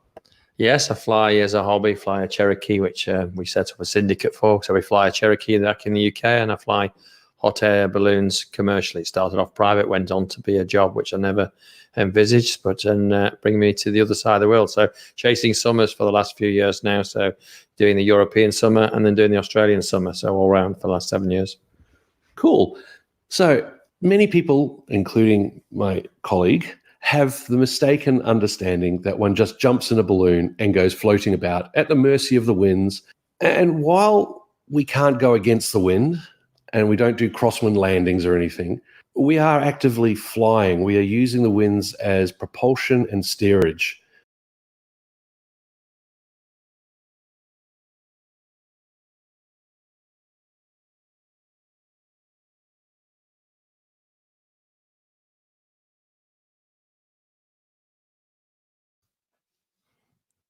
Jeffrey. When he pauses himself, like, and takes himself out of the studio, it's pausing the audio. Ah, is that what it is? Yep. Hello, Jeffrey. Oh, he can't hear us. Jeff, can you hear us? Jeff? You're not in the stream, Jeff. I'm into the stream. Was along the way, but flying, for example, in Melbourne, where we fly, yes, that all over. Every single flight is flying to targets. Choosing a launch site on the morning, when you take yourself out of the studio, I just realized that. Yeah, well, that's why I had put you back into the studio when you were gone. That was a very smart thing to do. Let's see. I'm actually smart every once in a while. Wow, it was very clever. I hadn't actually twigged that. Well done. But anyway, let's skip on to the next piece. No, nice try. No. So I figure that was probably about 4 or 5 minutes worth. Oh, well, yeah, you got a big chunk missing at the beginning, and then another chunk missing in the middle. So you probably need to start it. So what you're telling me is the people watching the video live and after the fact would actually like to hear this audio? No one wants to hear it. I think you're the only one dissenting there, Captain Nick. Okay, sorry guys. You know, when I take myself out of it, it even says, it warns you that the audio that I'm sending to this is not going to get out, and I just went ahead and ignored that warning. Yeah, well, did it anyway. Yeah, just got some China graph out and covered it up. Okay, here we go. Where are we now, Liz? I'm showing about an hour and a half into the show, approximately. Oh, it's 2 hours. Time for Plain Tales. Yeah, no, not quite. Okay, we are quite literally an hour and 38 minutes in. Okay, well, and then we're gonna have to take out some for that mistake that I just made. So, okay, here we go. I'm just gonna hit play. Here we go. Hey folks, it's Grant here from Down Under, and I've finally taken some time to get around to figuring out how best to reply to the erstwhile jet captain's comments regarding one does not fly a balloon, one just simply floats around. And I realized there was somewhat tongue-in-cheek and a bit of stirring. And given that Montgolfier Day, the anniversary of the Montgolfier brothers putting the first manned balloon into the air on 21 November back in 1783, when the first balloon went up, it was a hot air balloon, and it had humans on it. It wasn't the Montgolfier brothers themselves. There were two other gentlemen on board who were the brave aeronauts who decided to give this a whirl. And that was the first time that mankind had sustained flight. So in the interest of not turning this into an Antipodean battle, whereby the volleys go back and forth between the UK and Australia, I thought I'd enlist a mate of mine who can help discuss the topic while also providing the right accent for the erstwhile jet captain to perhaps understand what it is that is being discussed. So there's no disagreements that my accent caused problems or anything. G'day, Andy. G'day, Grant. How are you doing? Not too bad, buddy. You've got a bit of an accent there, mate. Where are you from? Well, this accent is Manchester accent from the UK, so Northern England is where this accent's from. There you go. I'm sure Captain Nick will find some reason to dispute based on territorial parts of the UK. But Andy, I understand that in addition to being a hot air balloon pilot, you're also a bit of a fixed-wing pilot as well. Yes, I fly as a hobby, fly a Cherokee, which we set up a syndicate for. So we fly a Cherokee back in the UK, and I fly hot air balloons commercially. It started off private, went on to be a job which I never envisaged, but bring me to the other side of the world. So chasing summers for the last few years now. So doing the European summer and then doing the Australian summer. So all around for the last 7 years. Cool. So many people, including my colleague, have the mistaken understanding that one just jumps in a balloon and goes floating about at the mercy of the winds. And while we can't go against the wind and we don't do crosswind landings or anything, we are actively flying. We are using the winds as propulsion and steerage. Our knowledge of the wind allows us to plan a flight, fly the plan, and do what we intend. Would you concur with that? Yes, to a certain extent. I mean, it's very much like sailing. We're using the winds to achieve a goal. So if you're flying to a target, you have to really work with those winds and have a plan in your head before you even depart. Any pilot, whether they're just really allowing the balloon to fly them or trying to achieve a target, should have an idea of which way those winds are going to take them and whether there's any controlled airspace ahead or built-up areas or obstacles along the way. But flying, for example, in Melbourne, where we fly, every single flight is flying to targets. You're choosing a launch site on the morning, which will make your final target achievable, and at the same time giving our passengers those all-important views of the city on the way. So a lot of planning goes in, and we can work with those winds tremendously to get steering out of the balloon. There is nothing physically attached to the balloon which will make it turn left and turn right or climb and descend. We've got the burners and the vent system to control our altitude, but we're using the winds at different levels to achieve those targets. And as you get more experienced in ballooning, you get better at judging those winds. And we're talking not talking kilometers precision here. We're talking down to the centimeter for some of these competitions that take place around the world, when guys fly in from 15, 20 miles out and achieve a marker drop within centimeters of a cross put on a crossroads. And that's all without steering, just purely using Mother Nature. Yeah, that's right. You've mentioned a couple of things in there, target flying. And the target flying is where, as you mentioned at the end, they're competitions. So we have balloon competitions, and it's not, who's got the bigger balloon or anything. It's actually getting out there. A judge will set various goals. You've got to take off from this place. And then there's various GPS points around that. Some of them will have a big cross on them or things like that, where they've laid out a target marker.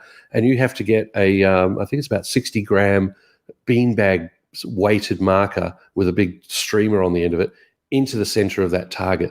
And as Andy was saying, if you're not within a few centimeters of the center of the target in international competitions, you're out.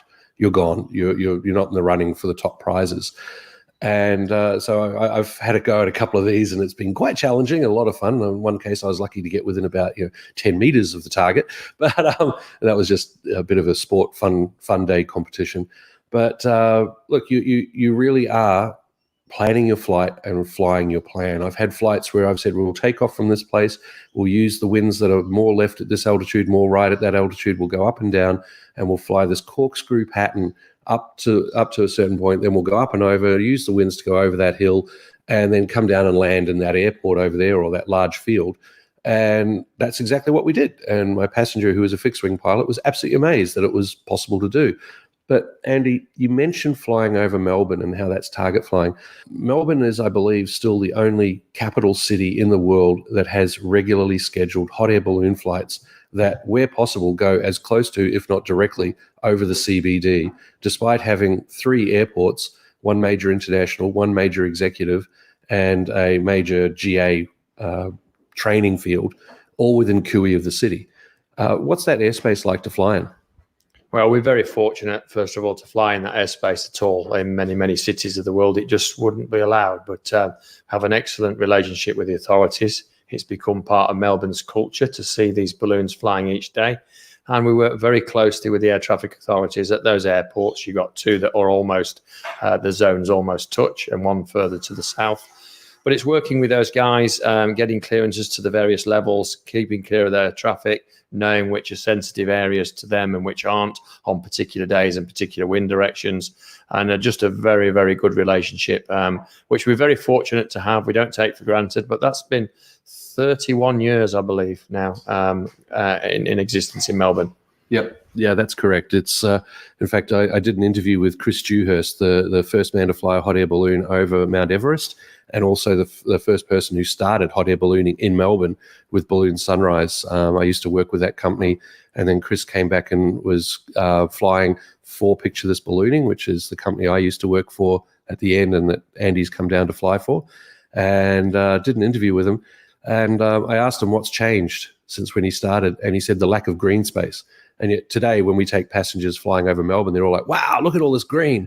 But it's nothing like it used to be.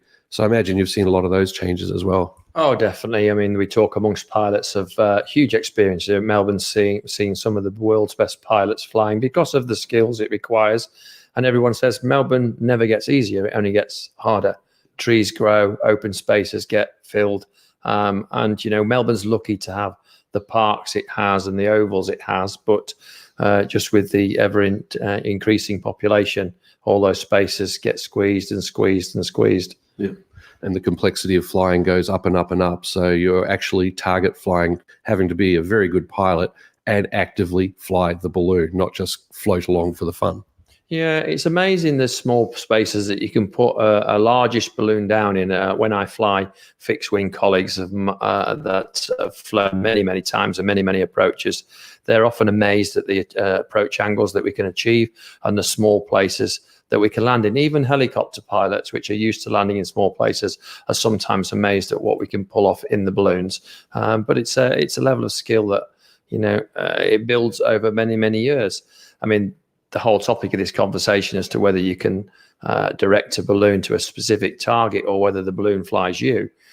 You could argue that some pilots that go out into the open country where there's no controlled airspace, nearly every field is a landing field, you could almost let the balloon fly you. You just control the levels, you let your balloon fly in its an open, free airspace for an hour, and it's a bit of an adventure because where's it's going to take you? And the guys following you in the vehicles, they have a bit of adventure too because they visit homesteads and villages that they'd never ever seen before. So you can, in a certain extent, allow the balloon to fly you. But if you want to get to specific targets, you've got to put a lot more thought into it, work those winds and achieve those targets. And in a place like Melbourne, have a backup plan too, because if you miss that target by 20 feet, which doesn't seem much, only the width of a tree, you're not going to get into that oval and you have to carry on.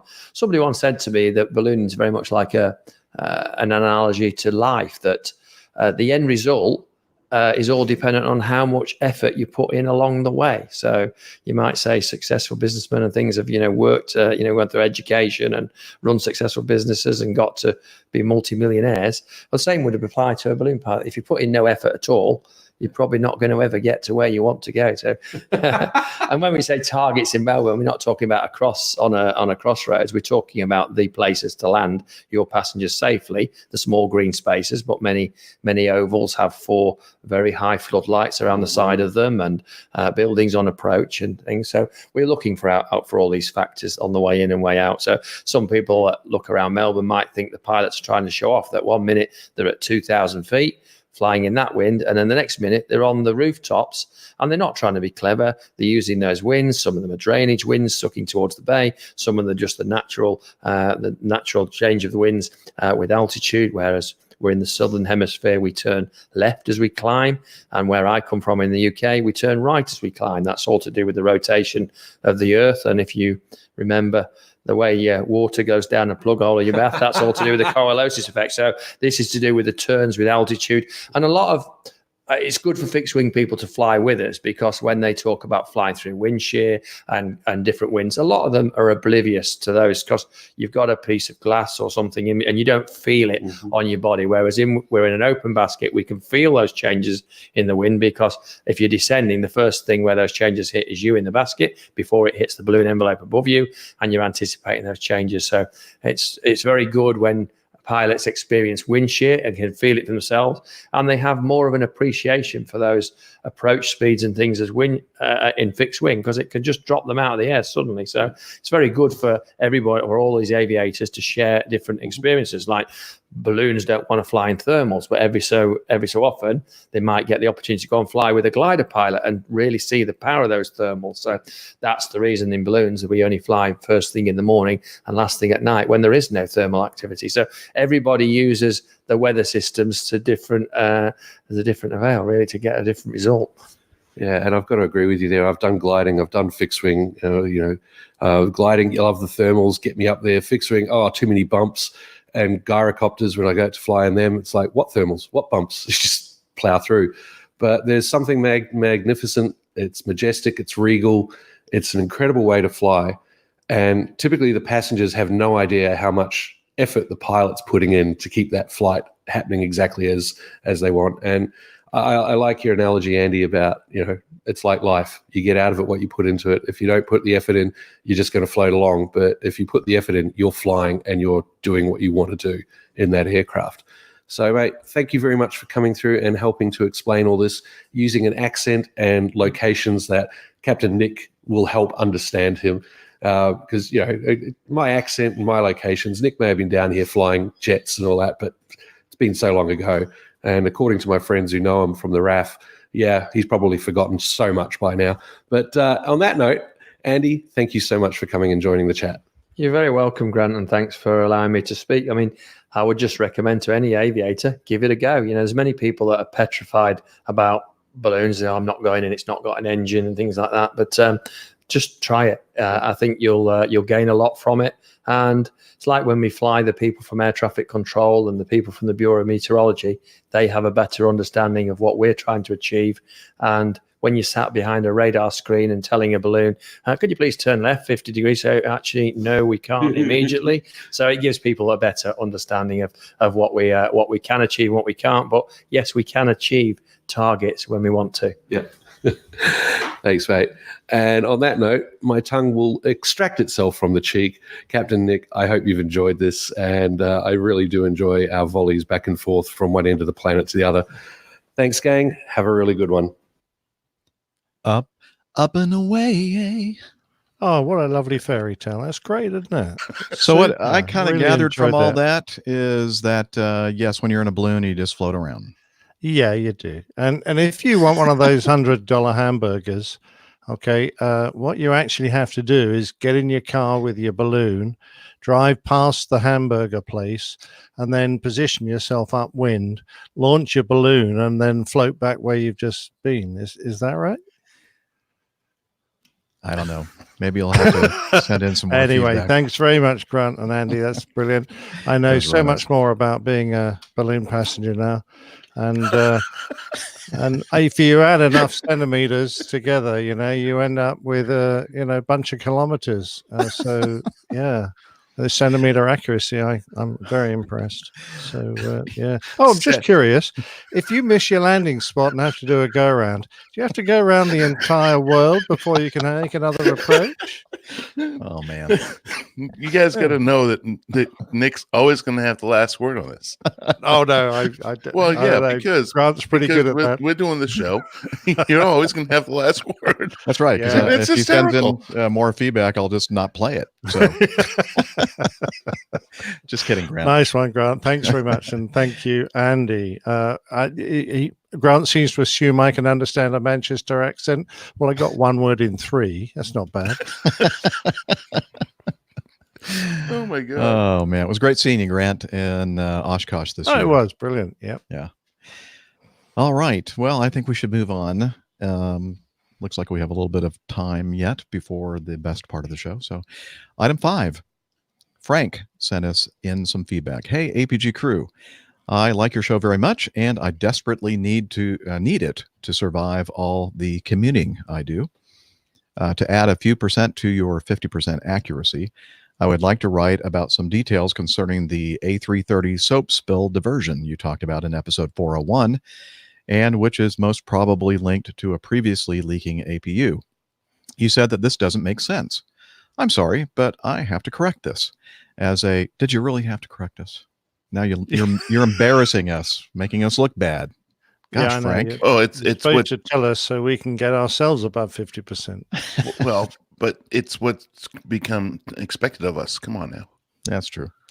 So anyway, continuing with Frank's feedback, as a A320 captain of a European airline, I have unfortunately experienced a few oil smell events that were linked to a leaking APU.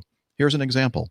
After one event on ground with a leaking APU, the APU was set in op, and the smell event occurred a few hours later during descent. This is a very common problem, and it is known by Airbus at least since 2013. A leaking APU can contaminate the air conditioning ducts and packs in a short period of time. The odors might dissipate thereafter, but may once again be noticeable during pack flow and or temperature changes during the flight. The common smell event with contaminated packs occur during the late descent around flight level 100, approximately 10,000 feet, when the packs change its configuration from heating to cooling. I did experience smell events caused by leaking engines too, but only from the International Aero... What's the E stand for? IAE. Well, anyway, V2500 engines and not from the CFM engines. Critical phases are takeoff phase and the first power increase after a long idle descent. Besides wear and tear, there are other causes of APU and engine smell events. 1. Over-servicing by maintenance. 2. A wrong APU shutdown procedure done by the crew. Before switching off the batteries, the APU needs about 2 minutes to collect all the oil in the sump. With remaining oil inside the APU in the evening, the next oil service will cause an over-service overfilling. This has happened many times because this procedure was not known by the companies and crews. Please read this extract from an Airbus technical magazine from August 2013, and then he actually gives us the PDF attachment. So that'll be in the show notes if you want to check that out. Here's the quote. Oil smell in the cabin can occur at almost any time as a result of a contaminated environmental control system, or ECS. It should be noted that oil smell in the cabin resulting from a contaminated ECS on ground may occur while the APU is not running and can subsequently generate odors in flight. The most common reports are those of stale odors or oil smells and occasionally visible smoke, or activation of the smoke detection system in conjunction with a bleed pack overheat. From this information alone, though, it's not possible to determine whether the APU or the engines contaminated the ECS. From experience, yes, did I mention that the family is home in the house, in the studio? I don't know if you can hear the waterfall. Very quietly. Okay. From this information alone, though, it is not possible to determine whether the APU or the engines contaminated the ECS. From experience, odors associated with a slight APU oil leakage are more often reported shortly after takeoff, disappearing in cruise, and reoccurring late in the descent. Odors may also be noticeable at the APU start for a few seconds, but quickly disappear. During the operation of the APU with only a slight leakage, odors may not be detectable. However, the oil will be gradually deposited within the ECS, the packs, in areas of cooler temperatures. Following the engine start up and transition to engine bleed air, the odors may once again be noticeable due to the higher associated airflow rates and temperatures throughout the packs. The odors can disappear after a short time due to changes in the pack configuration from cooling to heating, reoccurring again late during the descent due to the packs returning to the cooling mode. Operational experience has also shown that intermittent odor reports, as described, can occur after the source of leakage has been identified and rectified. This is due to the residual system contamination and emphasizes the importance of a thorough ECS decontamination. And so Frank continues, please help me with my commuting and never, ever stop producing the APG podcast. We're going to be doing this for a long time. Already have. Yeah. Might be into my retirement by the time we. It might be. And by the way, I'm a bit jealous of the MD-88s Jeff and Dana get to fly all the time. Yeah, you should be. No, absolutely. Greetings from the good old world, Frank. So again, that's Frank Eisenberg. And by the way, he is one of the new producers of the show. So thank you, Frank, for that. Oh, brilliant. I appreciate it. And thanks, Frank. All I can say to you is booing. Booing. Booing. Booing. Anyway, the PDF of this bulletin or whatever you call it was very cool. Very interesting photographs of looks like a brand new airplane. Doesn't have any oil smudges or anything on it. Looking at that APU bay, I mean, it looks pristine. Very cool. Anyway, check it out if you're a gearhead and like to get into the intimate details of things on airplanes like APUs. Yeah, that's about 50 times more than the information we had in our flight manuals. Yeah, you'd have really thick manuals if you had all that. Yeah, we had like one sentence of that. Interesting though, that even if you're not operating the APU, that somehow it can kind of migrate into various places like and crannies. Yeah, it can settle and condense and settle on places. Yeah, and I might point out that I do remember the APU shutdown procedure of the 2-minute wait, which went away not long after I'd started on the Airbus because they modified the APUs so that wasn't a requirement anymore. It was built into they put a built-in timer, I think, in the APU to ensure it was powered for 2 minutes after you shut it down. But yeah, so interesting stuff though. Good stuff, Frank. Thank you very much. Always good to have that resource available to us. Another A320 captain out there listening to our show. We do appreciate that. Travis sent some audio feedback regarding museums and IPAs. That sounds interesting to me. Hello, all APG crew and listeners. It's Travis from Australia here. First of all, I'd like to compliment one of the pilots who flew us in from Air New Zealand from Auckland to Sydney a few weeks ago. The landing was that smooth. I walked up to him at the cockpit and said, "That was an amazing landing. Who did it?" The captain pointed to the first officer and said, "It was his landing." And I said, "That was absolutely amazing." He then informed me that he did not even know he had landed until the spoilers had automatically deployed on the A320, which was very impressive. I think most pilots would wish they could perform that type of landing. As obviously one pilot was flying and the other one was observing at that point in time, do they both accumulate flying hours in their logbook? I'd like to say thank you very much for your show. And if you are ever in Australia, an hour and a half drive south of Sydney, there is a place called Haas. They have a lot of historical airplanes and the goal is to keep them all flying. They have Catalinas, Caribous, and a 747 on static display, which I could probably get you a very good look around. We often go into the cargo hold, into the avionics bay, up into the crew rest area, and I've actually put the air conditioning into this 747. So I've managed to have a great chance to explore my way around this aircraft and absolutely love it. And if you do decide to come, both me and my neighbours have Airbnb apartments available on our block of land, and my neighbour also owns a brewery and brews many IPAs. So we can both guarantee you a place to stay, some very good beer and a chat. My neighbour's also a private pilot. I look forward to hearing from you soon. Travis from Australia. Where did he say he was from in Australia?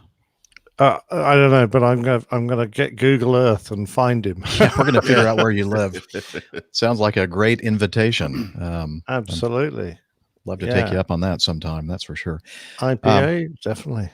And more logbook trivia, huh? The question anyway.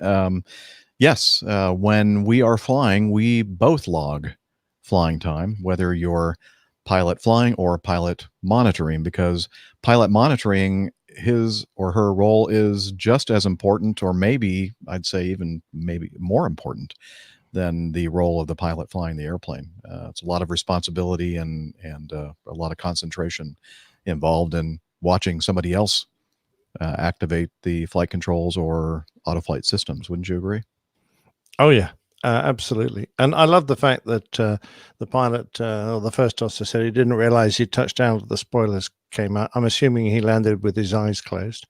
And it's the first time I've ever heard of an Australian complimenting a Kiwi. So that's a new one for me as well. Yeah. Well done for pointing that out. Absolutely. So, and I think we all know that sort of experience when you actually, we say like we roll it on, or I don't know what some other terms used for, or greasing it on or whatever. So it's such a sweet, smooth touchdown that all of a sudden the spoilers are coming out and you're going, oh, I guess we are on the ground. Which one was that? Who was agreeing with me, Nick? That was both of them, because both of them Julie's were just agreeing. come back. They've had that experience of greasing a landing as well. Oh yeah, absolutely. Particularly after they've done something very greasy. Yeah. Yikes. Say hi to Jilly for us. Hi, Jilly. Sorry, I just got a hat put on my head. What kind of hat is that? That's one of the ones that Auntie Liz sent. Very nice. Yeah, look at that. Canadian Nice. Air Force Maple one leaf. with my Royal Australian Air Force badge underneath it with a hornet on it. Very nice. There you go. I guess Jilly is saying your hair doesn't look very good this morning. Put a hat on, Yes. for God's sakes. She's just come back. We've obviously found it in the car, I think is what happened. So, yeah, that was fantastic. As for the invitation to go and look around some knackered old 747, well, can I just drink the beer instead? Is that okay? You can just pretend like you're interested, Nick. Well, okay. Do I have to? Let's see. Dick in the chat room is adding to the answer regarding the logbook question. He says, for GA pilots, your aircraft are dual pilot. Okay. So he's saying in the aircraft that we all fly as professional airline pilots, they are dual pilot required. Hence, both can and should log the time, as opposed to an airplane that you might be flying in the GA world where it's not required to have two pilots. I know there are probably some out there that are required, but most GA airplanes out there just single pilot requirement, so you both can't. I guess that's the way it works, right? You can't log unless you're like a student and instructor and that kind of thing, right? You get to both record. Well, if you're getting dual given, then yeah, you're both logging in, or like for example, instrument when you technically supposed to have a certified pilot in the aircraft with you while you're under the hood, you're both logging time as well. So those are the type of situations I can think of that you both are logging time in a single engine or an aircraft that just requires one pilot. So Dana, if you and I go flying, we both can't log the time. Only I can. No, I'm just kidding. Yeah, I can't because I don't probably. Well, I do actually have a ASEL commercial rating, but it's been decades since I've exercised that. Well, you can always log the time. It's really the only thing that would be preventing you from well, not even that. It's just an insurance checkout. So as long as you get checked out in the aircraft, then you can log that time as well. Okay. So You know what? I'm not really concerned about logging any more time in my life. I mean, I still want to fly. Don't get me wrong, but I think But you've got enough. I think I've got like 23,000 Yeah. hours, something like that. So I think Icing that's on the enough. cake now. Yeah. I used to log captain's time when I was asleep in the bunk. Now that's a good trick. That's true. That's true. Nick asked the question: in the airline scenario, is one pilot logging SIC time? Yes, that is correct. One is PIC, the other is SIC. That's correct.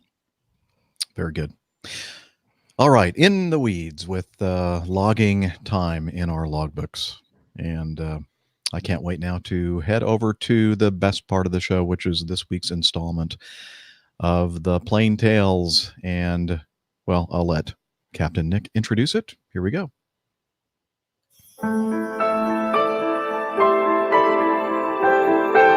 The Old Pilot's Plain Tales. Landshut. In the 1970s, Germany was in the grip of a terrorist nightmare, led by a far-left militant group known as the Red Army Faction, or the Baader-Meinhof Gang. Its origins could be traced back to a student protest movement of the late 1960s, when the maturing baby boomer generation of Germany began to experiment with their newly found youth identity. They felt alienated from their parents' wartime generation, particularly on the subjects of racism, women's liberation, and anti-imperialism. There was anger amongst many who believed that the denazification of Germany had been a failure. They saw former Nazis and no-Nazi sympathizers still holding powerful positions in the country. It was in this hotbed of unrest that a new breed of terrorist was born. Young, middle class, well-educated and moneyed, they found an identity in the writings of Mao Zedong, Marx, Ho Chi Minh, Che Guevara, and the likes. The most radical formed groups who engaged in bombings, assassinations, kidnappings, bank robberies, and shootouts with police over the course of 3 decades. Trained and aided by the PLO and the Popular Front for Liberation of Palestine, their activities came to a head in late 1977, a national crisis known as the German Autumn. The head of the Dresden Bank had been shot and killed. Then a former SS officer, Hans Martin Schleyer, one of the most powerful industrialists in West Germany, was abducted in a violent kidnapping, which left his driver and 3 policemen dead. Then in October, the crew and passengers of Lufthansa Flight 181 became involved. The flight was on an early series of the Boeing 737, which was operating between Palma on Mallorca and Frankfurt. On board were 2 pilots, 3 cabin crew, and 86 passengers, and their aircraft was named Landshut, after the beautiful Bavarian city of the same name. They took off at 11 in the morning on the 13th of October 1977, and it was just another day in the life of the crew, until, that is, they approached Marseille. It was then that 2 Palestinian men, Zahir Youssef Akash and Wabel Harb, stood up and calmly walked towards the flight deck. Pushing the door open, they drew handguns and went berserk, screaming at the top of their voices. They yanked the first officer from his seat and dragged him out of the cockpit and put a gun to the captain's head. In the rear of the aircraft, 2 female hijackers, also armed, subdued the passengers and forced them and the cabin crew into the rear of the fuselage. What was supposed to be a pleasant flight lasting a few hours was about to become a 5-day nightmare. With the aircraft under their control, Akash stormed up and down the airplane, waving his gun around, threatening the passengers and hurling abuse at everyone. He shouted loudly that he was Captain Mata Mahmud and he would shoot anyone who disobeyed his orders. All the men were ordered from their seats and searched for weapons, and then they went through all the hand luggage, scattering the contents around. Akash terrified everyone, particularly the women and children, as he would suddenly scream at people and hit them hard on the head or in the face, waving his gun with an expression of hatred and anger. The passengers thought him mentally unbalanced as he became more and more hysterical, repeatedly losing his temper over nothing. Everyone feared for their lives.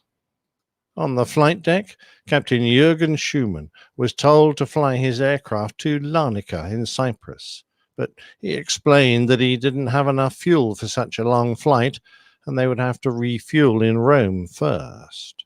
The hijackers agreed and the aircraft changed course. Following the kidnapping of the industrialist Hans Schleyer, the Red Army faction in Germany had begun making demands.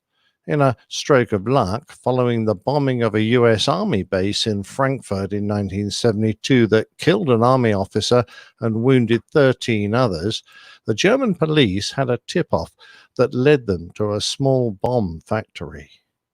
Andreas Baader was one of those that they arrested, and now the Baader-Meinhof gang of terrorists that bore his name wanted his release, along with 10 others, 2 Palestinians held in Turkey, and a ransom of $15 million.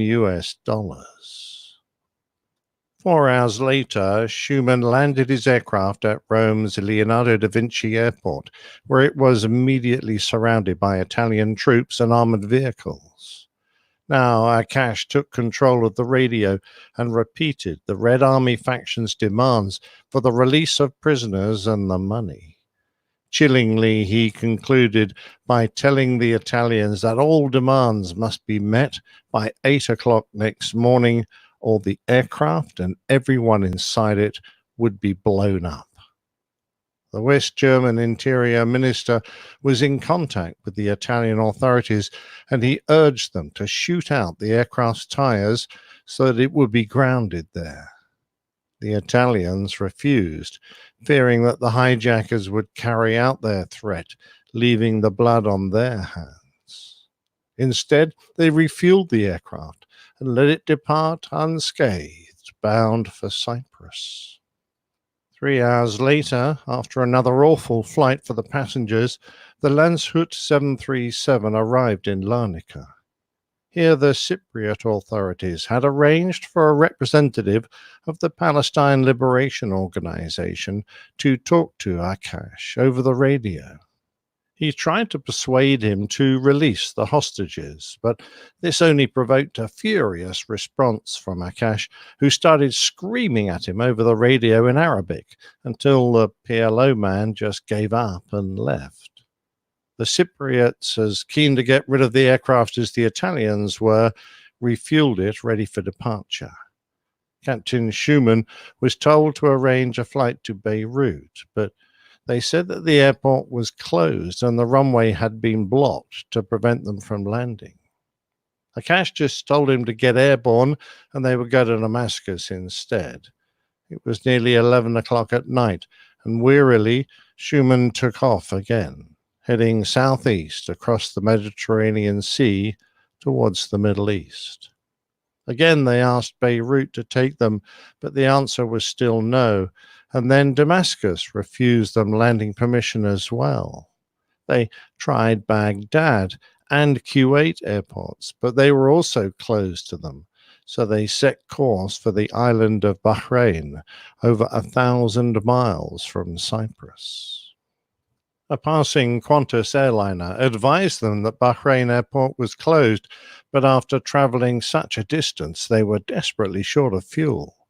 Captain Schumann told his controller that he had nowhere else to go, and despite being told again that the airport was closed, he was suddenly given the frequency of the instrument landing system, and he made an approach.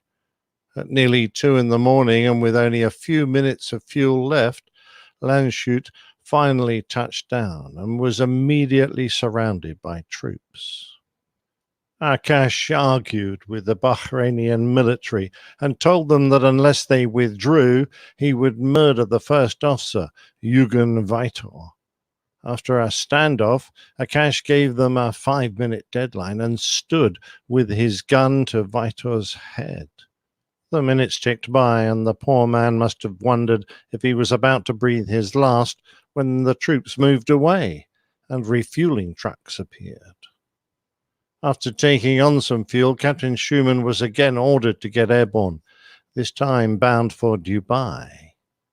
As they approached Dubai, they were again refused landing permission, and as they overflew in the early morning light, they could see that the runway was blocked with trucks and fire engines.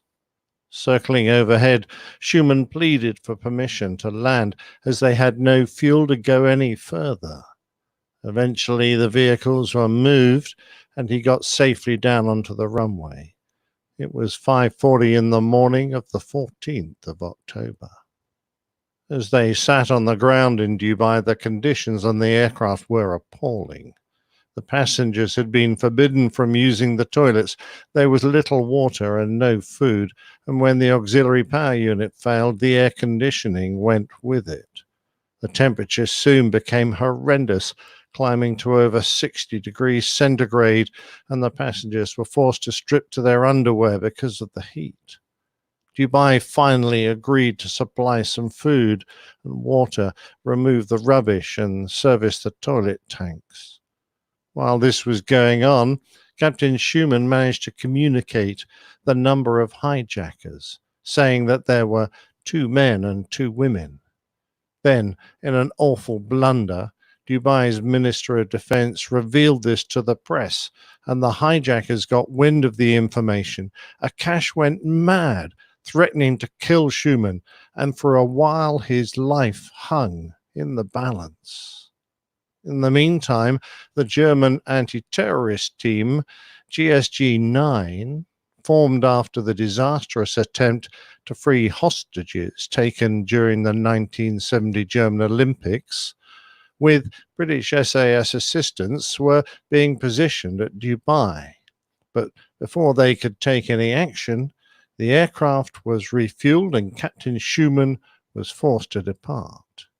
They had been in Dubai for nearly 2 days, but now they were off again, this time to Salalah in Oman. The authorities in Oman refused landing clearance, so now Akash ordered the Landshut on towards Aden International Airport in Yemen, near the mouth of the Red Sea.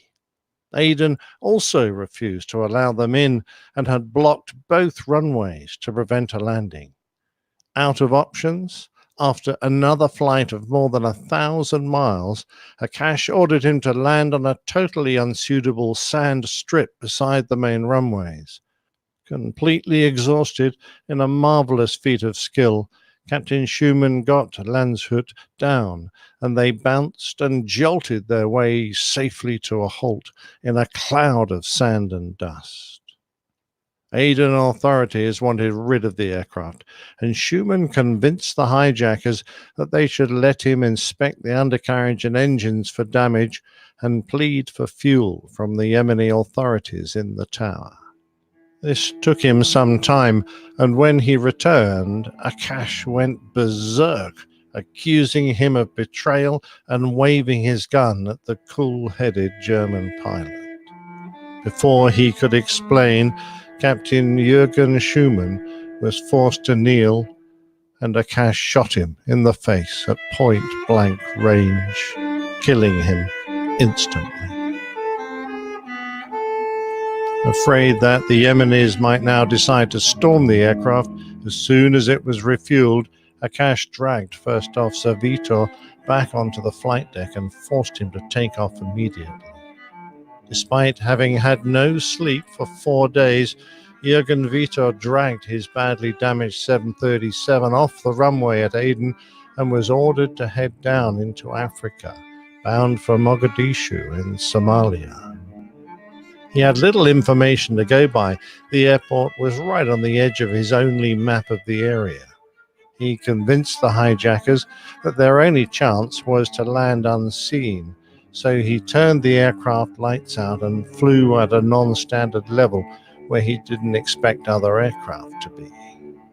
Unbeknown to him, the GSG-9 unit that was trying to save them was following in another Lufthansa aircraft a little way behind. On board Landshut, the passengers were agitated and very frightened. After their captain's appalling murder, they were convinced that they would die in some way or another. Little did they know that the German Chancellor, Helmut Schmidt, had spoken with the President of Somalia and got permission to attempt to storm the aircraft. Help wasn't far away. First Officer Vitor did a good job landing his tired and damaged aircraft at Mogadishu, and whilst they were positioned at a remote part of the airfield, GSG-9's aircraft touched down and was kept out of sight. Akash told the first officer that his job was done and he was free to go, but he chose to remain on board with his crew and passengers. The dead captain's body was thrown down onto the tarmac, and protracted negotiations started between Akash and trained negotiators in the tower, whilst the assault was planned and practiced in every detail. On Landshut, the terrorists planted explosives and drenched the passengers with alcohol in preparation for the aircraft's destruction. As darkness fell on the 5th day of the hijack, snipers moved into position and prepared to carry out Operation Feuerzauber, Fire Magic, their very first live operation. At midnight, the rescue began as a recce team with image intensifiers crept up to the aircraft. When they discovered that Akash was with Harb in the cockpit, the assault team swung into action. They assembled at the rear of the aircraft, a blind spot, and then moved stealthily forwards, using black ladders to gain access to the wings and doors. At 2 a.m., the assault began. Somali troops were ordered to start a bonfire in front of Landshut, which drew the attention of the two men in the cockpit. Then the British SAS Special Forces threw flashbangs, stun grenades, a brand new piece of equipment at the time, and the GSG-9 team stormed through doors and escape hatches. One of the women terrorists ran to the rear with a gun and was cut down immediately by automatic fire. As a passenger described, "I saw the doors open and a man appears. His face was painted black, and he starts shouting in German, 'We're here to rescue you. Get down.'" Disorientated and confused by the stun grenades, Wapil Harb staggered out of the cockpit and collided with the other terrorist woman as she ran for her life. Harb was hit by a burst of rapid automatic fire, some 12 bullets entering his body, and he died on the spot. Then Akash came out of the cockpit with 2 hand grenades. He was immediately shot dead, but the grenades rolled free under the first-class seats where they exploded, luckily not doing a lot of damage. The final woman terrorist opened fire from the toilet where she was hiding, and a GSG-9 man returned fire, hitting her in the chest. She screamed and surrendered. It had taken just 5 minutes, and it was over. A radio message was sent to Chancellor Schmidt in Bonn. 4 opponents down. Hostages free. 4 hostages slightly wounded. 1 commando slightly wounded. After 110 hours of captivity, being terrorized by gun-crazed killers, forced to live through hell, the passengers and crew were deeply traumatized, and there were medical teams and psychologists on hand to start their recovery, which, for some, would take weeks, months, even years. When news of the successful rescue became public, several imprisoned members of the Baader-Meinhof gang, including Andreas Baader, committed suicide. But Hans Schleyer, who had been kidnapped, was murdered and left in the trunk of a car. Jürgen Schumann, the murdered captain, Jürgen Vitor, his first officer, and one of the cabin crew, Gabriel Dillman, who was much praised by the passengers and dubbed the Angel of Mogadishu, were all awarded the German Federal Cross of Merit. Although Vitor returned his in protest when in 2008, terrorist Christian Klar was released from prison on probation. About 2 months after the hijack, Jürgen Vitor went back to flying, and by coincidence, the first aircraft he would take airborne was Landshut. Following his remarkable 5 days of survival during the hijacking, Lufthansa credited him with 104 hours of overtime.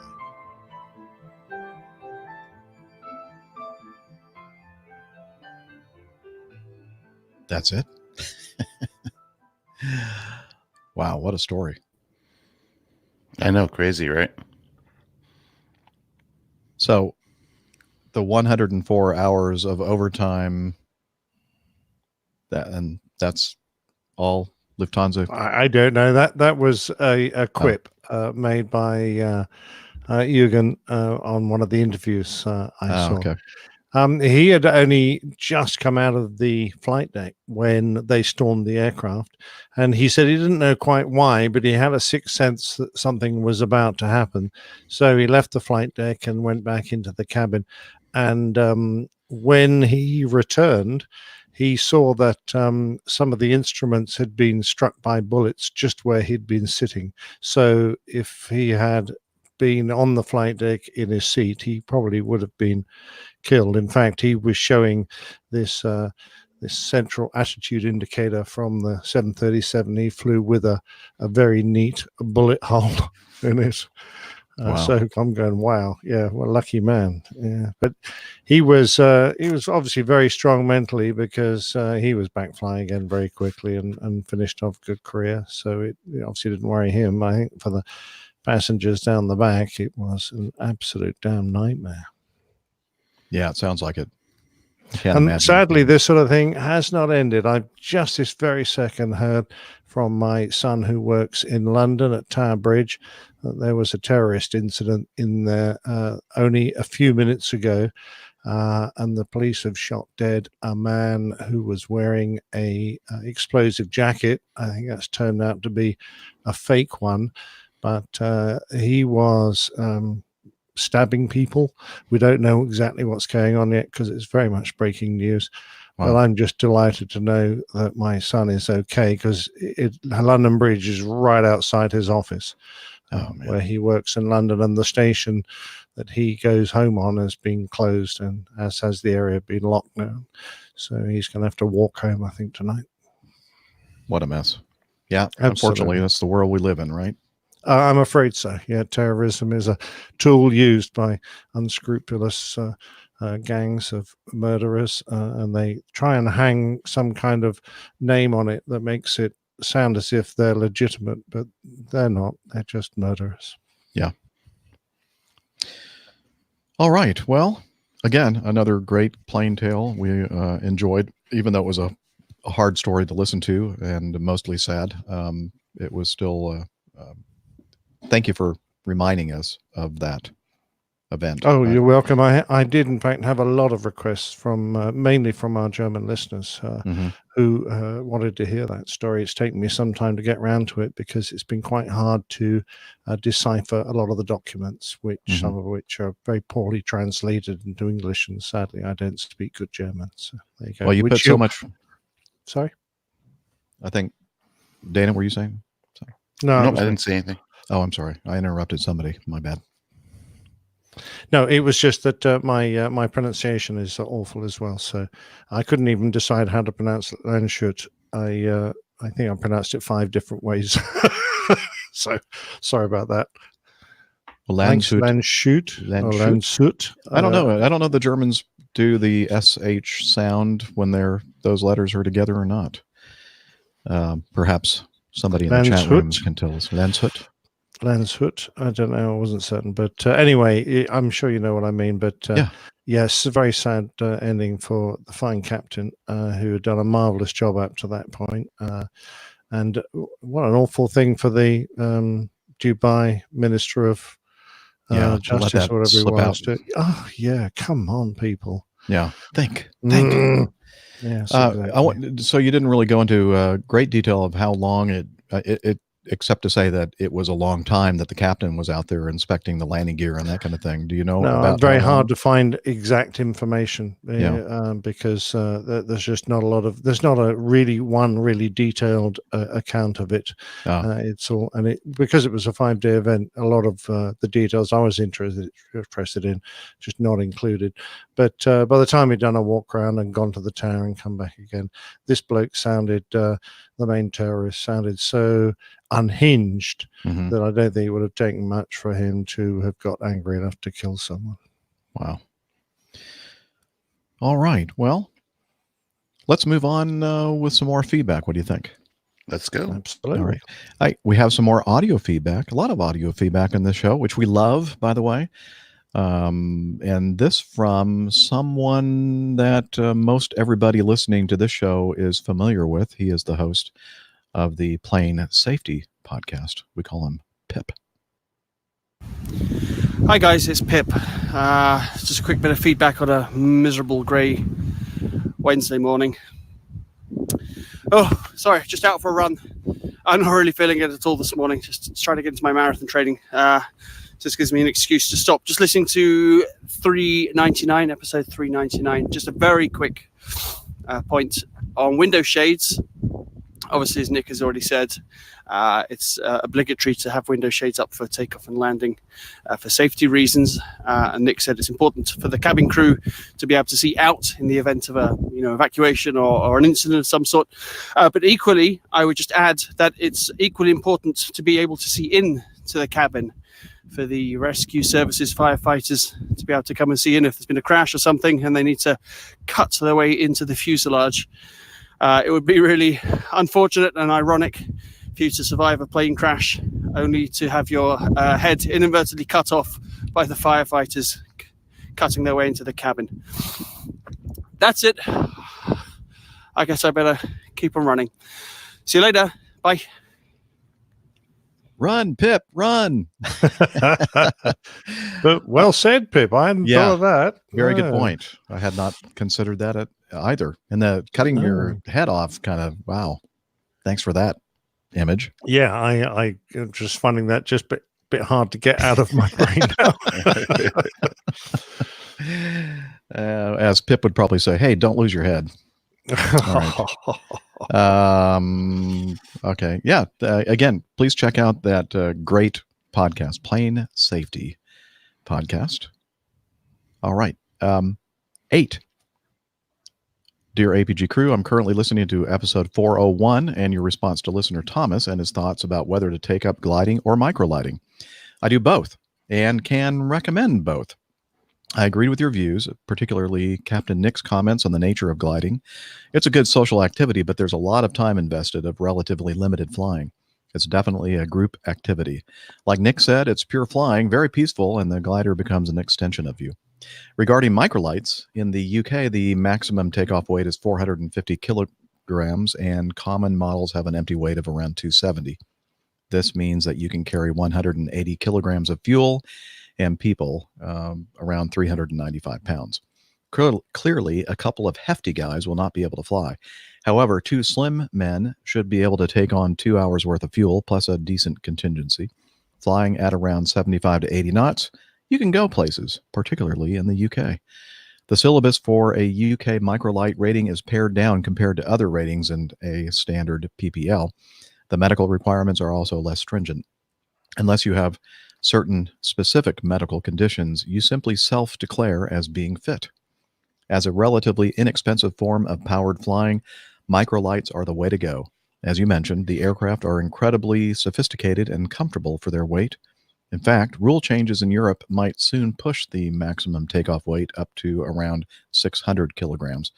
The disadvantage is that the license is a dead end. There's no night or instrument ratings, and hours on microlights currently don't count towards revalidating PPL licenses or hour building. Great fun, though. Best regards, Stephen Hitchin.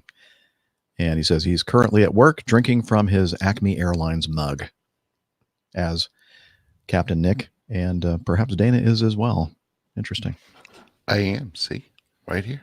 Yay. All right. Fine looking mugs there, gentlemen. Absolutely. So, yeah, I'm glad to hear that we gave some good advice, especially Captain Nick. Yeah, I mean, I was going, oh, yeah, I'd really like to have a go at that. But, yeah, I like the idea. My problem is that if I climbed on board, I wouldn't be able to take any petrol. Yeah, you wouldn't get very far. No, wouldn't get any far. Probably get airborne, turn around, land again. That was fun. Let's do that again. Fill it We're up. done. Yeah. If it's you, imagine me. I wasn't going there. I wasn't going to go there. Yeah, well, hey, you don't guys. have to go there. I did. Yes, you right. did. Good man. Hey, speaking of weight and cheese, Andy, item 9, says... Oh, I like cheese. Yeah, me too, especially Swiss cheese. It's good stuff. Hi, APG crew. To introduce myself, I'm Andy Orzula. For a long time, my interest in aviation waned, but I am so glad it's back thanks to listening to your podcast for about 2 years now. Since then, I have joined Greencastle Aero Club in Oxford, Iowa, attained my private pilot certificate, joined the board of my club, and have loved every minute of it. Also, both my parents worked for United Airlines. My dad worked in IT, and my mom was a crew scheduler for flight attendants. It's great to hear airline stories again from Nick, Jeff, and Dana, and also Steph's tales about the general aviation world that I am now part of. Anyway, my question is about the Swiss cheese model of accident causation. I've had experiences in the past where I've made big mistakes. Thank goodness these mistakes have not been while flying. Look back at these mistakes, and in hindsight, or I look back at these mistakes, and in hindsight, there are usually several steps leading up to that mistake. My question is, as a pilot, have you been in these situations but have closed the holes in the cheese? Are there any cues or skills you use or have been taught to mitigate these risks? I realize some of this is taught in private pilot training, but how does airline commercial or ATP training expand on this? Clear skies and all that. Andy Orzula. Thank you, Andy. Welcome to the APG community. Well, it sounds like you've been part of it for a while, but thank you for sending in the feedback and posing the question about the old Swiss cheese holes. Who wants to take that on? Well, I'll kick off. Okay. Our procedures and our learning and our checklists and just the way we conduct ourselves on the flight deck are our main armor, as it were, against making a mistake that will line up a hole. You'll find that most mistakes that involve aircrew often have followed a failure in a procedure or just doing a checklist item or making that kind of a mistake. That's often one of the holes that lines up. So just making sure that you dot all the I's, cross all the T's, you're meticulous about the way you prepare yourself, conduct the flight, and follow the standard operating procedures is usually our best defense in my mind. Doesn't stop every accident, of course, but it prevents a great number that have an element of failure of the crew to do something appropriate in it. And you mentioned checklists, and Dana and I both are required to mention when present risks that are involved in certain maneuvers or modes of flight you're about to take on. For instance, the initial briefing that we have as a crew together at the abnormal briefing, we talk about various ways we're going to conduct flying the airplane and performing abnormal procedures and that sort of thing. Also, when we talk about the runway and the departure and that phase of flight, we talk about what risks might be out there that could affect us, and then we also suggest ways to mitigate the risk. Same thing with the approach briefing, same sort of thing. So that kind of keeps it in our, in the forefront of our minds, that there are, risks involved with this profession, and it's important for us to identify them and come up with a game plan for how to mitigate them. Right, Dan? I'm frozen. That's okay. Well, are you cold? You want to get a blanket or something? No, my picture. We can still hear you, mate. But yeah, we can hear you. Very I wasn't sure. I mean, I went to try to say something, and of course, I had my mic switch. No, we can hear you fine, and it just looks like you're giving me the evil eyes, is what it looks like. that actual. I looked at this and I was like, oh my god, that looks terrible. I'm thinking, as I'm talking, I'm thinking, man, I'm really doing something that's irritating Dana. As I'm talking, I'm taking a screenshot of that. No. No. Wait. Which way to look? Oh, okay. Hang on a minute. Let me set up again. Hang on a minute. 5, 4, 3, 2, 1. Yeah, got it. Well, all right, good. Is that a show title now? We're having fun. Dana's evil eyes. Yeah, evil eye. My God. Stink eye. That's one ugly way to be frozen. And then, of course, my two eyes with the white. That's why you have to always be smiling and look pleasant, just in case your video freezes. My God, that's terrible. No, it's not that bad. Actually, Jeff, I've just expanded my screen up. Do that again, will you? Okay, wait a minute. Hold it there. Yeah, got it. I thought you were frozen there for a second. Oh my God. Anywho. Did you want to add anything to the Swiss cheese holes model of? Everything has, as you know, Andy, everything has to line up perfectly for an accident or an incident or something to go wrong, and not all the time does it end up as an incident or an accident. It could just be a simple thing in the Swiss cheese model that can line up and just miss a checklist item. And that can lead to problems down the road. So I think both Nick and Jeff covered that really well. But that is the exact reason why we have checklists, and that's the exact reason why we go through training, is to try to mitigate that. And it begins, as you mentioned, at the foundation of the beginning of training as a private pilot. And it's important in that it's a reiteration of how important it is to have a good instructor that you choose to work with right from the get-go, because you build a foundation to learn from and build from, so that way that when you're out there flying, even as a private pilot, or in just everything in life. I mean, think about what leads up to car crashes and everything else that it can be surrounded by. So, Jeff, you are just you're evil. You're talking. An evil man, Jeff. I'm putting your picture up there while you're talking. Yeah, I'm going to exit from this right now. But so, anyways, Andy, that's my thoughts on it. It's from a professional perspective for us, the Swiss cheese model is, obviously something we want to avoid, but building the foundation early on in all the way through all your training, it's important that you have somebody that's going to reinforce that. Just a simple thing that I learned as a private pilot, even with how familiar I became with my own airplane. I had a Piper Warrior at one point, and of course I memorized everything because the checklist was pretty mundane on a small single engine airplane compared to heavy transport aircraft. But I had to force myself every time I got in the airplane to use that checklist, because if I didn't, the complacency part of any Swiss cheese model is what really gets you in trouble. So I even had to battle that. I'm getting hungry talking about the Swiss cheese. Yeah, I know. I have some crackers. It's a lovely nutty flavor, Swiss cheese. Yes, it is. Speaking of nutty, I don't. Sorry, Gabriel. It was just your turn in the lineup of the feedback, and so I'm not saying that you're a nut. Just trying to use a funny, what do they call that?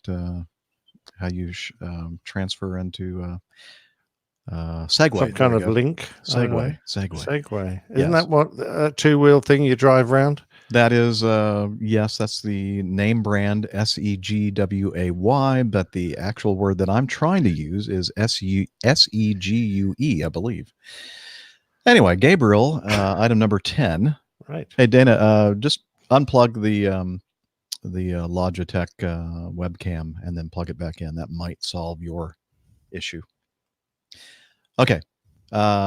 Gabriel, number 10. Hello. After a break, I started listening again to your podcast, and right away I felt at home. I don't know if you ever discussed the following event, but if not, it's very worthwhile to read. A very sad story about the hijacking of Lufthansa Flight 181 in 1977. Oh, wait a minute. That sounds a little familiar to me. It does. Now, there's one of the kind listeners that suggested we do that. The plane tale that's just occurred. So How about there's that? someone I can thank, Gabriel. Yeah. Thank you. Especially, I'd want to point to the co-pilot who was threatened to be executed several times, flew the aircraft alone after the captain was killed. Every time I get goosebumps when I read about this tragedy.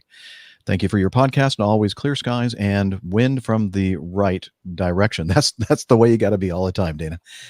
With a if the wind changes now, he's going to look like that forevermore. Yeah, I'd maybe like tone it down a little bit, just a little bit. You're about. It looks like you're sitting on the toilet doing something. I don't know. Now take the photo, Nick. No, I don't want to ever see that again. Break the camera. Anyway, thank you, Gabriel, for one of the several who recommended that Nick cover Lufthansa Flight 181 in the Plain Tales, and which he has just done. So, item 11, Texas and LaShock. Greetings, Captain Jeff and APG crew. As I write this, I'm sitting in a brand. Didn't we already do this? Pass. We did. He talked about the New Orleans airport, but I guess now he's expounding upon it a little bit more. Is that right? You might be right. Okay. As I write this, I'm sitting in the brand new terminal for Louis Armstrong International Airport. I gave my impressions of the exterior layout last time, and now I can opine on the rest of it. There you go. He just explained it. Somewhat cynically, my first thought as I entered was that it doesn't take long at all for the concrete outside to look like it's been there for years. Scuff marks, wads of gum, cigarette butts, etc. Very nice. Just trying to get a feel for the Bourbon Street area, the French Quarter of New Orleans, right? Inside the central hub of the terminal is all one open space with a kind of half level inside where the ticketing and check-in stations are, with security and baggage claim on the ground level. Overall, it gives a much more open feeling, and all the airline counters are clustered together instead of most here and a few over there as it used to be. Once past security, you have access to all the gates, so I took the opportunity to explore a bit. Immediately after the checkpoint, there's a kind of a food court with two large restaurants on either side, while smaller ones fill in the spaces behind them. Here you have an excellent view of the area between concourses B and C with runway 11/29 beyond that. So you can watch planes coming in and out as you chow down. You'll be happy to know, well, if Jeff and Dana wind up here, they'll probably be on duty, but Nick and Steph at least, that there are numerous and frequent watering holes with at least one in each concourse, with the exception of Concourse A, which doesn't have anything aside from the gates and some artwork. So no reason to go out of your way for that, unless you like art. Shops and restaurants are located in the middle of the concourses, leaving the outer walls largely unrestricted for gate space. The wall space that is taken up is mostly restrooms and mothers' lounges. And in Concourse B, there's a small performance stage set up. It's named after Louis Armstrong, after all. Have to have music in there somewhere. If you want to watch the planes taking off and landing, Concourse C, the eastern section, Delta and United, has views of both runways. Overall, the new terminal has a very modern look and feel. That can be a good thing or a bad thing, but I think they make it work for them. And of course, it's nice to have seats in the gate area that don't have chipped and chunked upholstery and no frayed carpeting. Well, give it time. The one downside I see is that all the planes are now well away from the road. Now, in the big scheme, it's probably better that way, but it was fun to be able to drive down Airline Drive and find a British 787 parked facing the road, kind of like they're letting her watch the traffic so she doesn't get bored. That reminded me of someone's dog poking her nose over the fence to see what's outside. What's going on out there? Anyway, given the volume of traffic during this week, they were saying that this would be the real test of the new facilities. And from what I can see, it's holding up.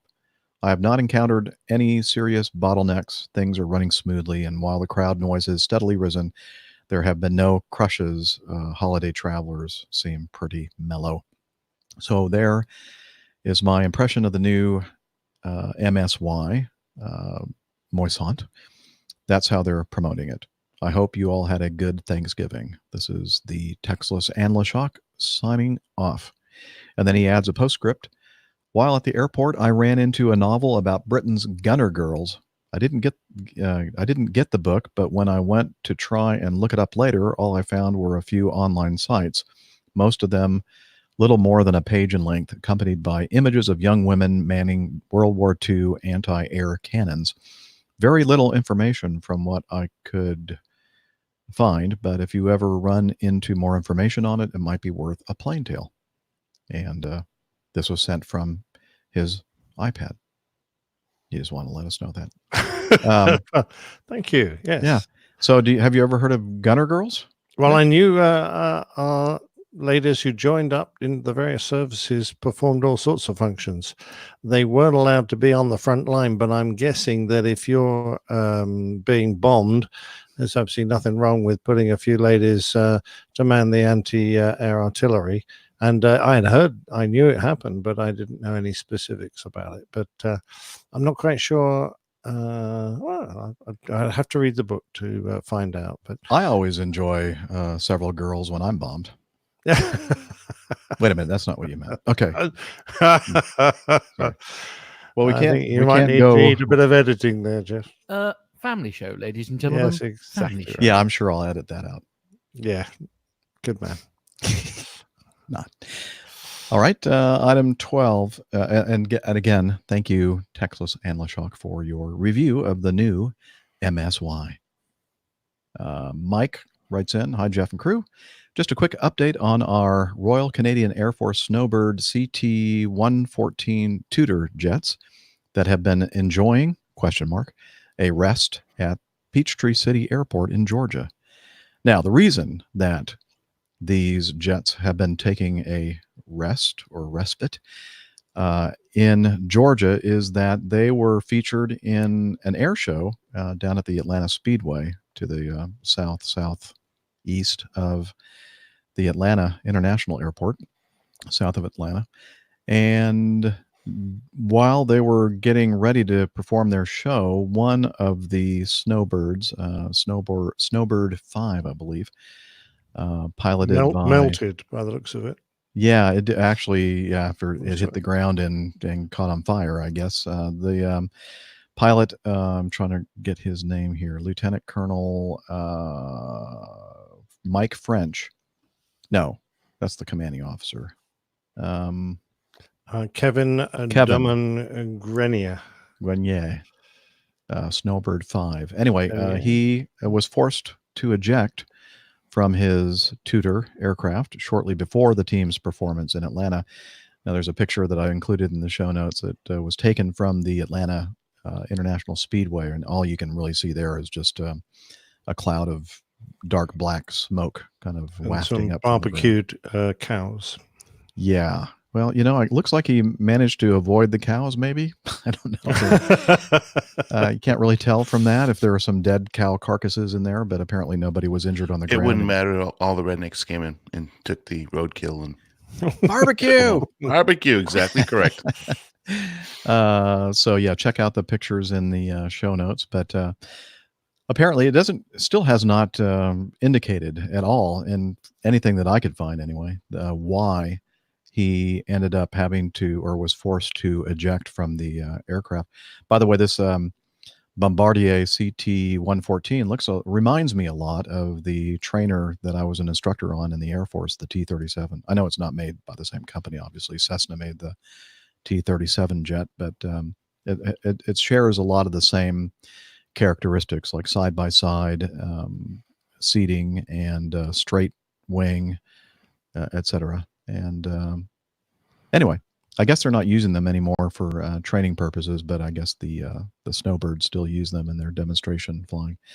But since the September 5th, I believe, occurrence, the Snowbirds have been parked at Peachtree City, which is on the south side of town. A lot of Acme pilots and pilots from other airlines live down that way.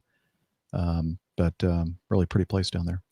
And it looks like now they are finally have been given authorization to fly, wings level, not any kind of aerobatic flying from Georgia home to Canada. So that's a good thing. I guess the investigations are still ongoing.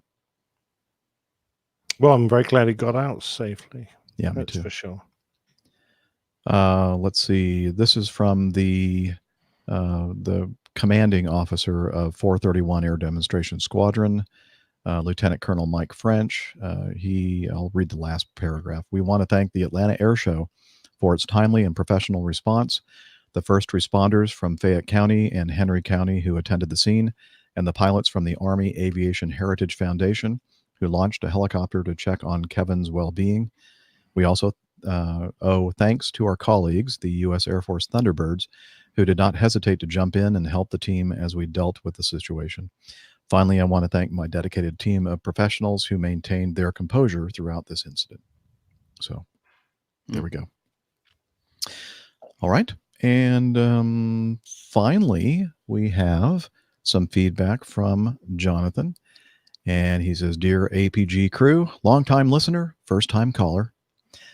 As someone trying to become a commercial pilot and someone interested in ab initio training, I've been meaning to write in for a long time for your opinions, but I've just heard episode 400 and heard Captain Dana give it his thumbs up. So have you got any advice for someone with a stage 3 interview for a large training provider? And the second thing he says is, for Captain Nick, I was at your talk in Manchester in March, and like everyone, I came up with a decent question on the way home. Not while at the talk. I know they were pretty vociferous. So yeah, I got plenty of good questions while I was there. Well, that's good. You mentioned that the accident attrition rate was high during training. How did that affect you personally? Did it change the way you thought about your flying, or whether it was the career for you? All right. That's an interesting point. No, I'm a very different man now than I was then. And I think the whole point about why so many of our armed forces are populated primarily by young people is that I don't think you've developed the same fears that tend to occur later in life. You're much more likely to just carry on regardless and accept the losses that occur around you and be very sure that it would never happen to you, even though, of course, that's a pretty false attitude. So, no, we mourned for the short while that young people tend to, and then moved on, although the memories are still there. We never really let it affect us. I do remember when I was doing my very initial training in a civilian flying school. We had a crash right on the edge of the airfield, which killed a couple of people right in plain view of us all. I would have been a teenager.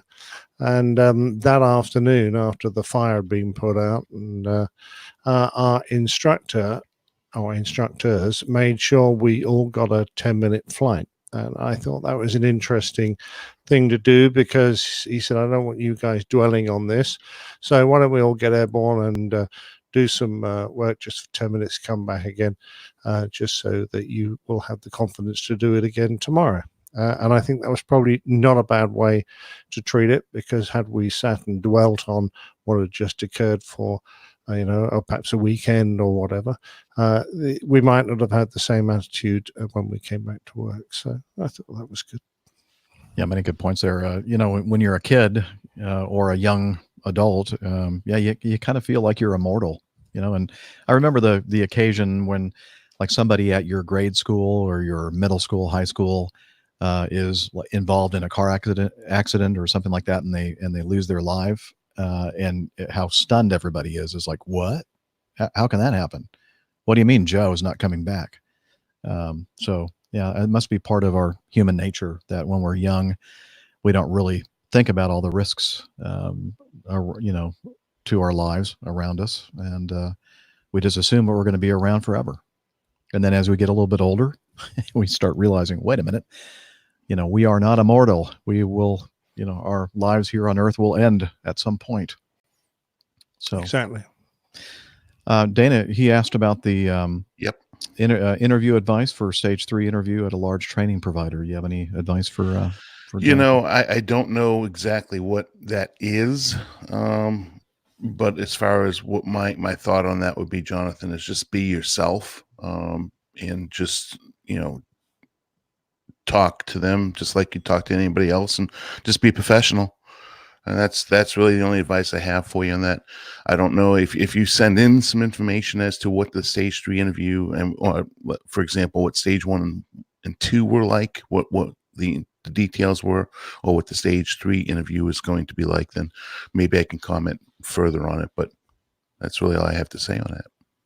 Yeah, I have no idea what no stage idea. 3 entails. But the reality is ab initio program. If you're going to get somebody to, even though you have to sign a training contract, or obviously, or have to work for that company, you might want to vet that company before you decide to go into an ab initio program. I was just watching. I downloaded something on Amazon about the pilotless cockpit, and that was one of the things that they were talking about is the Lufthansa training academy that they send their cadets out to Arizona through an ab initio program. So, obviously, if you're going to work for a company like that, really good choice to do that.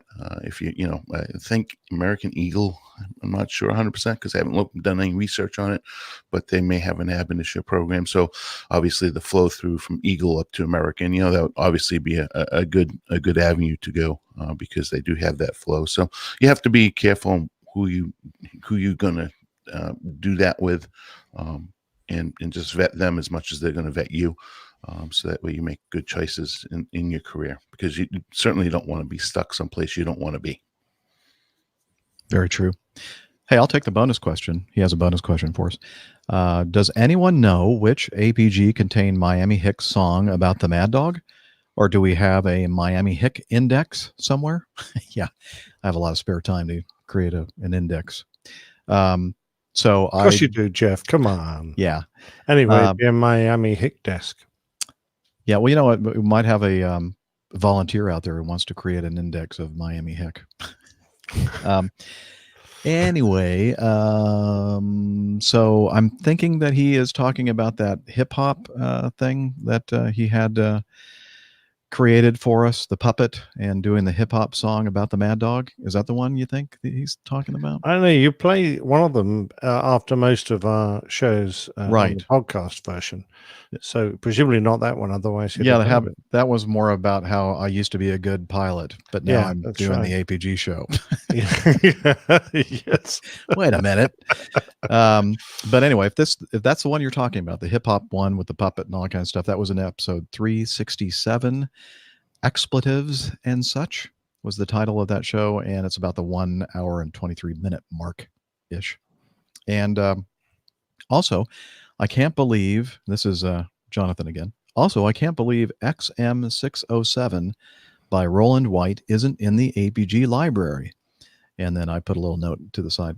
It's because it's your library out there, folks, the APG community library. If you have a book that you think belongs in the APG library, then send an email to our librarian, Tiffany.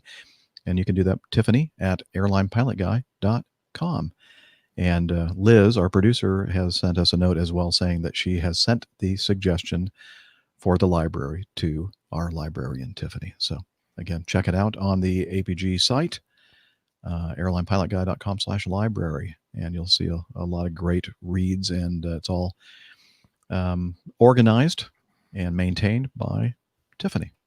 And for those who don't know, XM607 was an RAF Vulcan bomber that was in Operation Black Buck. I did a plain tale about that, but you'll probably already know that it was the raid on Stanley Airfield in the Falklands Island, flown out of Ascension Island, many thousands of miles away, that involved a huge and complex set of air refueling scenario just to get one Vulcan down there with a payload of bombs to try and stop them from using that airfield. So great story, a great aeroplane. But that's great story. XM607. Great plain tale as well. So I'm sure you can do a search for that. Do you recall what the name of that one was, Nick? No, not I don't offhand. Okay. Anyway, all you need to do is just go to the website, hit the Plain Tales web page, and do a search from there, or just scroll around and look for some pictures and titles that might apply to that particular mission, which was fascinating. And I think that'll do it. We cleaned out unless did I miss anything here? Did I skip over anybody? I don't think so. Thank you, everyone, for sending in feedback. You can do that many different ways. Just plain old email works great. It's feedback@airlinepilotguy.com. We always love hearing your voices, and you can do that by using your smartphone, and they have apps on your phones and tablets to record audio and then just attach it to the feedback email. We can also go to the website, and the Contact Us page has a link to our SpeakPipe account, and it'll use whatever microphone is attached to your computing device, and you can record some audio that way as well. Although I think it limits you to about 90 seconds or a couple of minutes, something like that. So if you're long-winded, you should use your smartphone app to record audio, but don't make it too long, okay? So we can have more feedback from others. Let's see. We're also on the social medias, and Captain Nick, would you like to tell them about that? Certainly. You can find us on Twitter. We're using the handle @APG Crew, and we're on Facebook, and that's Airline Pilot Guy. I'm just trying to think what our Instagram, I think it's the same as the Facebook one, isn't it? I think it's Airline Pilot Guy as well. Airline Pilot Guy as well on Instagram. Yeah, we never mentioned that, do we? I never go there, actually. Yeah, Steph's on there quite a lot, and I have reopened my account there now, so I keep an eye on it as well. Okay. And also we're everywhere, aren't we? On Slack.